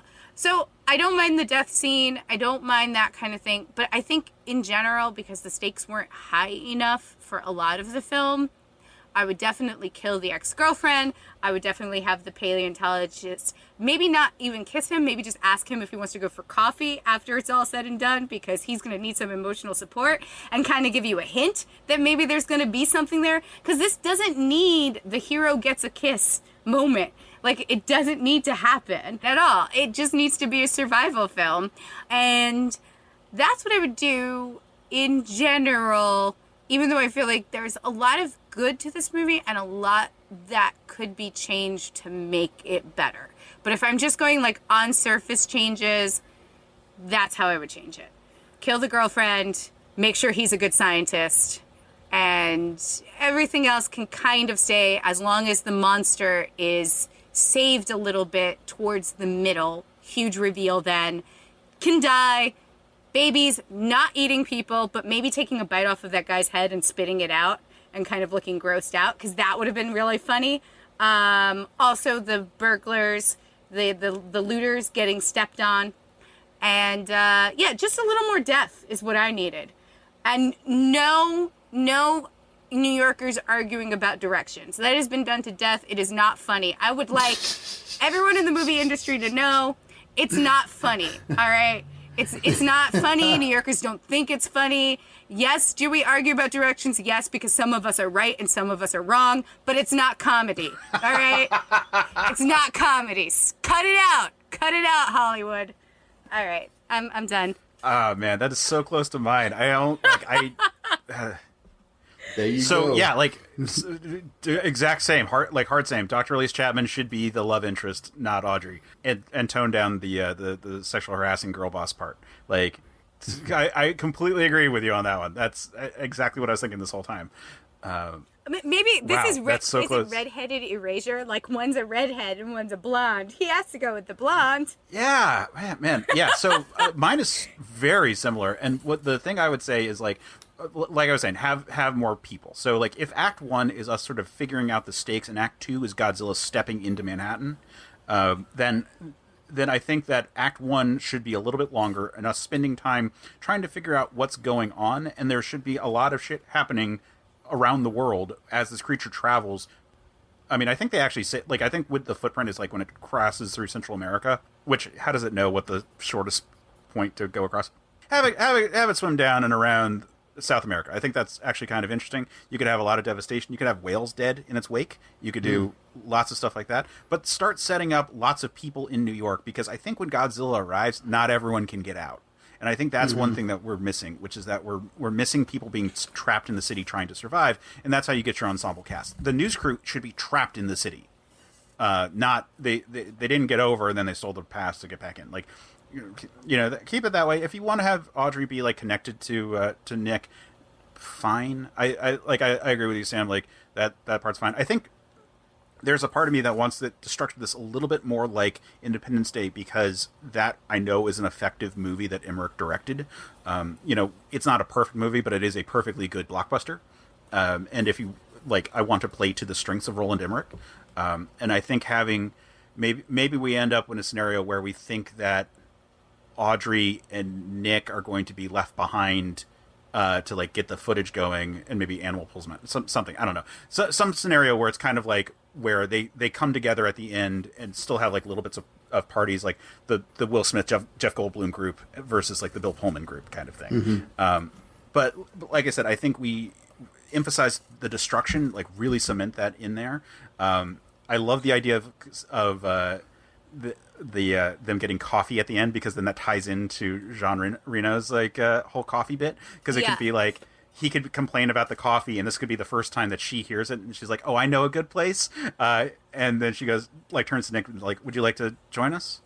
Could be like kind of a nice way to bring that all together. Yeah. But yeah, I think that first act, they should be a little more confused at what they're dealing with. Like they know about the footprint pretty early on. Like, I don't know why they bring in Nick so early and then still treat him like they don't know what's up. They're like, "Oh, there's background radiation. That's weird." When it's like, no, obviously that's the thing. Like, that's why you brought him. Like, if you didn't know that was the thing, why didn't you bring him? Well, that made little to no sense to me when I was like watching. Yeah. So it should be a team of scientists brought in to be like, "Here's all the information we have. We're trying to figure out what's going on." It's like, this footprint looks like this. Like, that's why you have a paleontologist to like bring those things up. Like, oh, he can be dealing with the radiation. Maybe something to do with like migratory patterns of fish, because like so many are dying or like moving around. Maybe they're all fleeing, and they like are like literally it chases like all of a sudden fish are swelling into like the northeastern seaboard for some reason. It's because they're being herded that way by Godzilla. I think that's all great. I would have the baby Godzillas have webbed arms, and maybe have them glide at a couple points when they're chasing them around, so that we can get a real Godzuki moment there. Yeah. Because how dare! I agree. I'm with you on this. Here. We need Godzuki, gosh. yes. We need. But I think especially like trapping them in New York at a certain point, and maybe some of them are able to come and go. Like maybe Nick gets separated on the outside and he's trying to get in, but we should have people who are stuck on the inside. I think that's where we get our reporters. They should already be inside, stuck there. I agree with you. And like trying to move around. And then we can get some cool shots, because like there's not enough cool shots of people like running through buildings trying to look at where Godzilla is. Like that would be a good way to save money on the CGI of not having full shots of him.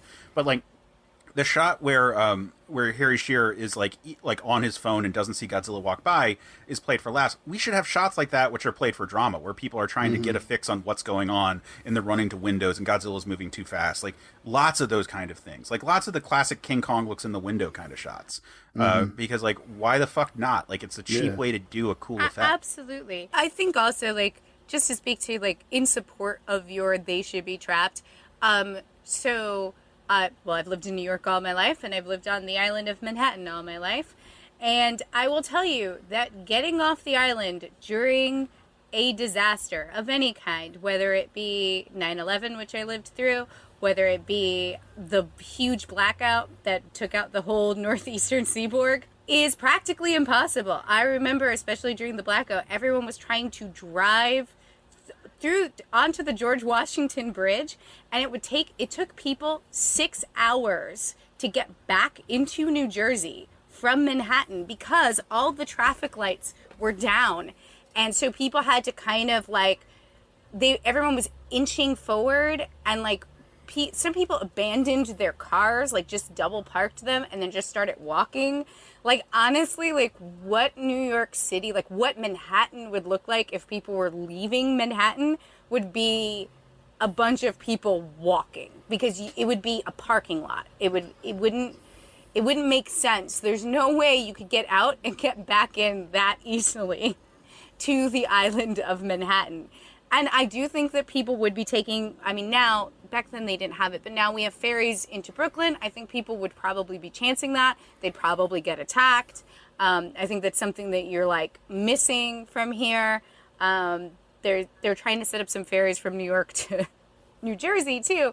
But like, I will tell you, it is not easy to get off the island. An evacuation would take hours. The quickest they could do of every single resident of Manhattan would be like 6 to 7 hours. And I guarantee you that there is some old lady who lives on 23rd Street who's just not leaving her apartment. She's just not going. It's rent controlled. She's not leaving. She's never left before. She's seen it all. She doesn't care. She's going to go, you know, get some food. Hopefully Zabar's will deliver this far down, and she's just gonna hunker down. Like that is New Yorkers. Godzilla doesn't even come uptown. I actually had the thought I probably could have stayed home.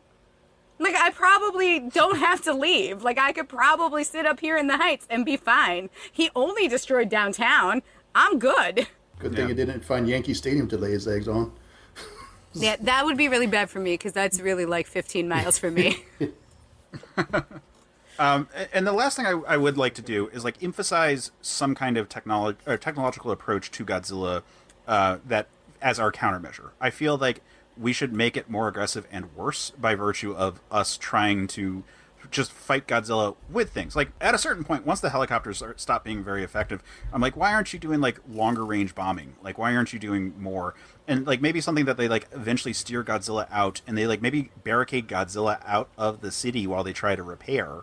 And that's when they realize that maybe that's, like, the third act point where they think they killed it, and then Godzilla sort of makes a stand against all the ships, and it's trying to make its way back to the nest.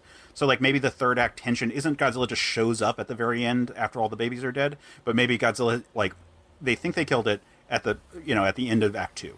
At Act 3, they start to go investigate the babies, and that's when that all starts to happen. But while they're investigating the babies, because we're not focusing just on any one party, we start seeing the military picking up stuff coming at them. Godzilla has returned, and they're making a final stand. We can get tanks on the beaches, or like on all the piers and stuff, like really trying to hold back Godzilla as it rises up out of the water. And we get a classic Godzilla attacks the shoreline kind of scene. Agree. But this time it's like the 90s, like American military as opposed to Japan, which didn't have an active military. Like, that was just their limited defense forces they were allowed to have. But I mean, remember, one of the reasons of Godzilla being a thing was that it's the trauma of World War II, and one of the trauma was the disarming that Japan had to go through, where it was not allowed to participate on the world stage from a military perspective. Like, emphasize that here, where now the tables are turned, where we're talking about the most powerful nation in the world at this point, in an era where it has complete supremacy, because this is the 90s, the quote-unquote end of history. And, like, have a good spot where, like, we think that we're throwing everything at it, and this creature is still coming. It's bleeding, and it's been getting worse. Like, we should show those kind of shots. And maybe this is the first time we get a full shot of it rising out of the water. Up until this point, it's always obstructed by a building. It's always, like, it's been dark. This is, like, the spot where it's, like, we actually see it in full. And, like, it can be horrific. The burns and the blood and everything coming from it, and like maybe its blood is toxic, and like fish are rising up dead.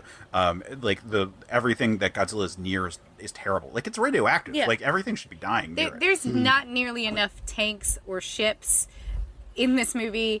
Like, there's so many ships, like, off the East Coast that are just docked that could be here in hours, within hours to take care of this, plus so many forts around the area. There's just not enough. I get it. They had budget issues, but also, you're right. The military might was not present and really should have been. Yeah. Yeah. Because otherwise you needed to have a fight. Like, you needed to, like, have a Mecha Godzilla or some other kind of thing. Like, you need to either have the cool aspect of the military versus Godzilla, or you needed to have like another kaiju. Like, that's the solutions. And this movie kind of doesn't do enough of the military side that we're really feeling it's missing by the time we get to the end of the movie. Exactly. So that, like, I think we're kind of all in agreement here. Like, the movie just needed more collateral damage, and we needed to less focus on a terrible romance. Like, those are the things that ruin this movie in a way that's way worse than, like, bad CG or a bad character design. Like, it's that it's not interesting. Yeah. The human... So, like, with Godzilla, right? Anytime that the movies have ever focused on humanity, you have to have actual high stakes for humanity, right? And the human stakes in this film are not that high. I mean, they tell us it's high, but we don't see that. We don't see the effect of that. Like, we don't really feel it. Like, we hear what it could be, but it's kind of like a ghost story. It's like, and then they're gonna have babies, and then they're gonna have babies, and then they're gonna have babies, and they're gonna take over the world, and we won't be able to live with them. Like, that's basically the major ghost story of this film. You don't really see anything other than destruction of property. And, like, you know, I mean, the egg scene is pretty horrific, right? When you see how many eggs there are, when he tells them, like, stop counting, and they look across, and you're like, wow, that's a lot, right?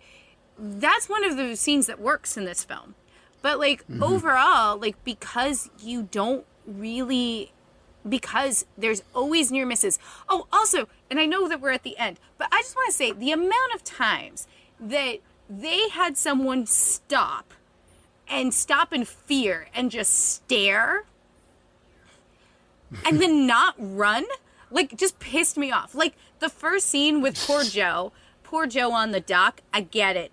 Like, that's the first time the monster comes out. He's an old dude. He's clearly an optimist because he is fishing in the East River. You know, there's some screws loose with Joe, but he's got a death wish. He should have died. You know, overall. But, you know, they're all saying, oh, you're not going to catch anything. And he's like, maybe today will be the day, right? That's fine. And that scene when he's, like, staring into the abyss, like, while it moves into the water and it's coming at you, that makes sense. But everybody else in this movie takes moments where they're just staring at the beast. And I'm like, if you're in the middle of this film, you all kind of know what this shit is. Why are you not running? Like, I don't understand. Exactly. I am a New Yorker. I hear something, I run. Like, I don't run from cars. Like, you know, I walk casually and maybe do a hop step because, you know, I don't care. I've got the right of way. But I do run from monsters, okay? And if I hear something that sounds like a gunshot, I'm not going to stop and go, oh, was that a firework or a gunshot in my vicinity? I'm running. This is our culture. We run. We fucking run, okay, guys? We don't ask questions. Yeah, your walking is basically running. Yeah, that's true. We don't ask questions. We leave, and then we ask what happened later. And even if that's speed walking, you know, which is slightly faster than our regular walking, which is pretty darn fast, like, we're still getting out of there. You don't ask the question of, like, oh, is it bad? Also, if I see people running towards me, I don't stop and stare at them and go, huh, why are those people running? Unless I think that they're from, like, a CrossFit place, because I'm like, oh, CrossFitters. But like, if I see people running, I turn around and keep running their direction. I'm like, oh shit, something's over there is bad. Like, I don't understand. Why aren't more people running in this film? Matthew Broderick, I understand. He is a weirdo who wants to hang out in Chernobyl and put worms in a jar. He thinks that this new species is cool. He doesn't have to run. He wants to see it because he's got a fucking death wish. He's insane. He's got a hard-on for science. I get that. Everyone else should be booking it all the time. I agree. Yeah. Except maybe Yeah, people need to Animal, run. whose, like, ambition is more so, like, his ambition is so high, you know? Like, he's like, I gotta get The it on stereotypical camera. journalist. Yeah. But everyone else should be running. Everyone. There should be massive scenes of people running all of the time. And there should be a little old lady in her apartment staring at the window, eating popcorn, being like, what's happening? Or petting a cat or something, you know. Yeah. Yeah. That's where we should get our kitsch. Yeah, that absolutely. Like the jaded New Yorkers. Yeah, running would be a good idea. And I feel like we should run away from this movie because we're all frustrated that it wasn't better. If only. I've already watched it. It's 2 hours of my life I'm not getting back. I watched it twice in the last You 2 days. watched it twice? Twice? Wow. Yep. Okay. My gosh. On that note, I feel like we've said our piece about this movie. There are better Godzilla movies. There was a better Godzilla movie 2 years later. There was a better Godzilla movie, I think, 5 years before that, and there have been better Godzilla movies since. There's so many Godzilla movies. The fact that this is a bad one, the only reason I'm not more upset is that it's just one of many. You know, there's just so many Godzilla movies that have come out. It's just the one from like my like junior high era, so it sticks out for me because you know we all got excited about shit when we were like 13. It is the first American Godzilla. I think that's safe to say. Yeah, but also Godzilla comes from King Kong. Like that, they were deliberately trying to do something in that style. So, you know, it's always a conversation about like our big monster stuff. But this is a bad entry in that pantheon of monster stuff. And that happens. You know, there's okay stuff going on in it, but like it's overall just kind of boring and it's not as exciting as it should be. And the CGI doesn't hold up very well in a way that monster suits look better over time. You know, like while the suit stuff might not be ever realistic, it doesn't like stick out as being uncomfortably composited in the way that this movie does. And so it's, you know, it's an okay rewatch once, and if you're twice, you're a crazy person who has a podcast. That's all. Yeah, your level of commitment to this podcast is admirable. And we get you a plaque. But you know who's committed to their podcast, and it's admirable? The Real Movie Critic versus the CineGuy. Yeah, you guys do great work. Every week you come out with a new episode about new stuff. Talk a bit about that. Yeah, you know, as you know, I'm the Real Movie Critic. Steven over there is the CineGuy. Yeah, we're pretty much the Siskel and Ebert in this certain POV network because we're pretty up to date with everything with the movies. We're the ones that are right there on the dot with everything with the new movies that are coming out. So yeah, that is dedication, Holmes. So that's for sure.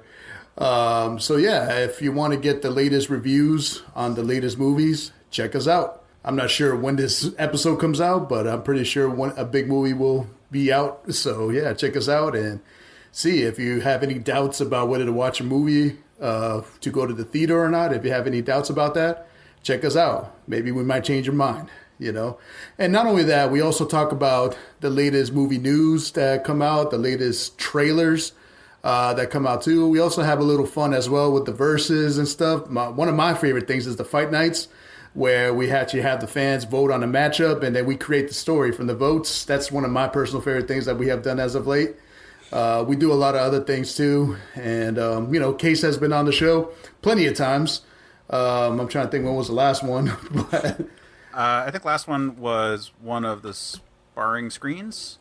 Oh, yeah, that's true. Yeah. That is true. You were in the first sparring screens, yes, Yeah. for WandaVision. Yes, we also do that too, sparring screens, where we talk about the TV series that are canon to the movies that we watch. And I think Case we were part of that big one for the Snyder Cut as well, or well, I like to say the Snyder Cut Hate Fest, except for Steven.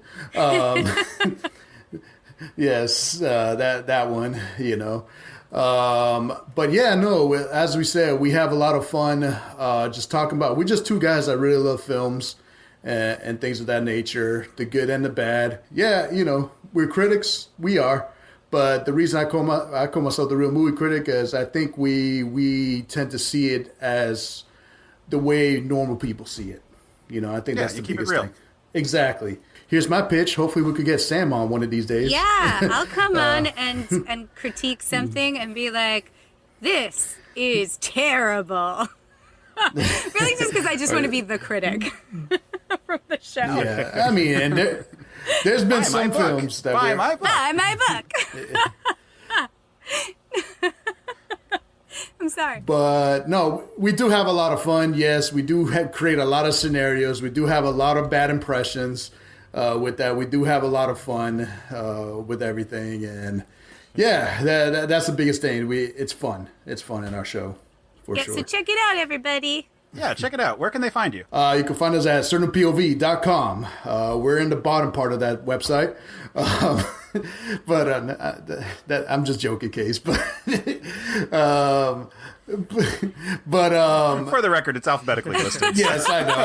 I'm joking, Case. So I'm if you joking. go down Which the another pass is on the top. list, you can find it towards the bottom. That helps. Actually, While that another helps. pass is on the top.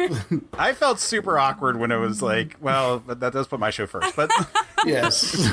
I agreed. It's easier for people to read the site if it was alphabetical. I'm joking, Case. I'm joking. But you can also find us in our Discord channel. We love to talk. We're very active in our Discord, for sure. You can find me, the Real Movie Critic. You can find me on Facebook at Real Movie Critic. You can also find me on Twitter and Instagram at Real Critic 34. You could also catch my blog at realmoviecritic.com. Steven, give your plugs. All right, you guys can check out my YouTube at DirectorMan Pro, where I post my weekly CineGuy reviews. Also, follow my Twitter and Instagram page at CineGuy Steven for reviews. That is at CineGuy Steven. I'll see you there. Awesome. Sam, if people wanted to find you, where could they find you? You can find me here with Case when he posts this, and nowhere else, because I am just a figment of Case's imagination. But if you have any complaints, you can find Case at... You can find me on Twitter at Case Aiken. You can find the podcast at Another Pass. Again, we are also parts of the Certain Point of View podcast network, so most of our stuff is at certainpov.com. We've got tons of great episodes in the backlog. Go check those out. Also, tons of great shows. Plenty to check out, in addition to the Real Movie Critic versus the CineGuy. We just added Books That Burn, which is another literary-themed podcast. This one dealing with the trauma that authors put their characters through. Robin and Nicole have been doing this show for years now, and it's really cool that we just added them onto our network. So that's a good one to check out. Also, check out the Discord server. Hans and Steven are a huge part of it, but we're having tons of great comics conversations, tons of great movie conversations. It's a lot of fun. We'd love to have you there. You can find a link on our website or in the description of any of our YouTube videos. The link's all over. You come join our Discord. It's a lot of fun. We'll be glad to have you and come talk media with us. Be nerdy with us. It's a good time. But Sam, what's happening next time? Well, next time on Another Pass, we're going to be talking about Highlander 2, The Quickening. But if you enjoyed this, pass it on.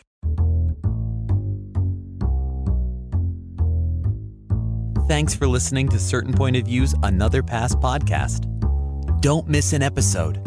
Just subscribe and review the show on iTunes. Just go to certainpov.com.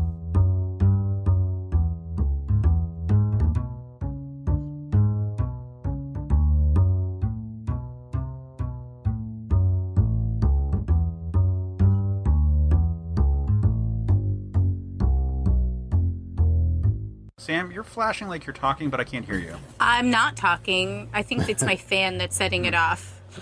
It's not me. I think it's my fan that's just kind of blowing in this direction. But because I turned off my air conditioner because it's like really loud, so it's hot in my room right now. So I put my fan directly on me, but it's hitting the mic. Yeah, we had that awkward silence. Yeah. Sorry. I don't. No, it's okay. I don't mean to be good. fooling you.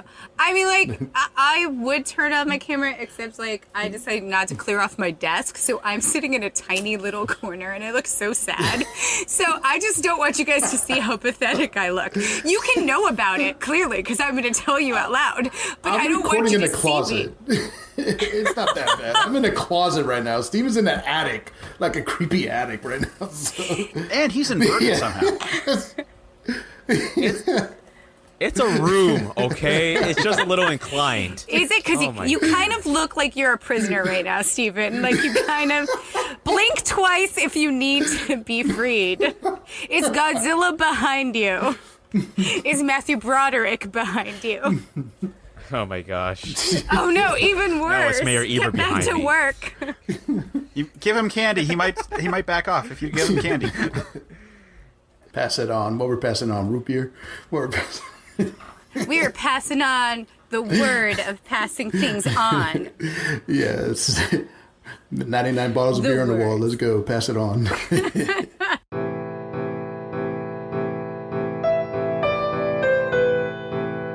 Are you tired of watching your beloved characters being tortured by careless authors?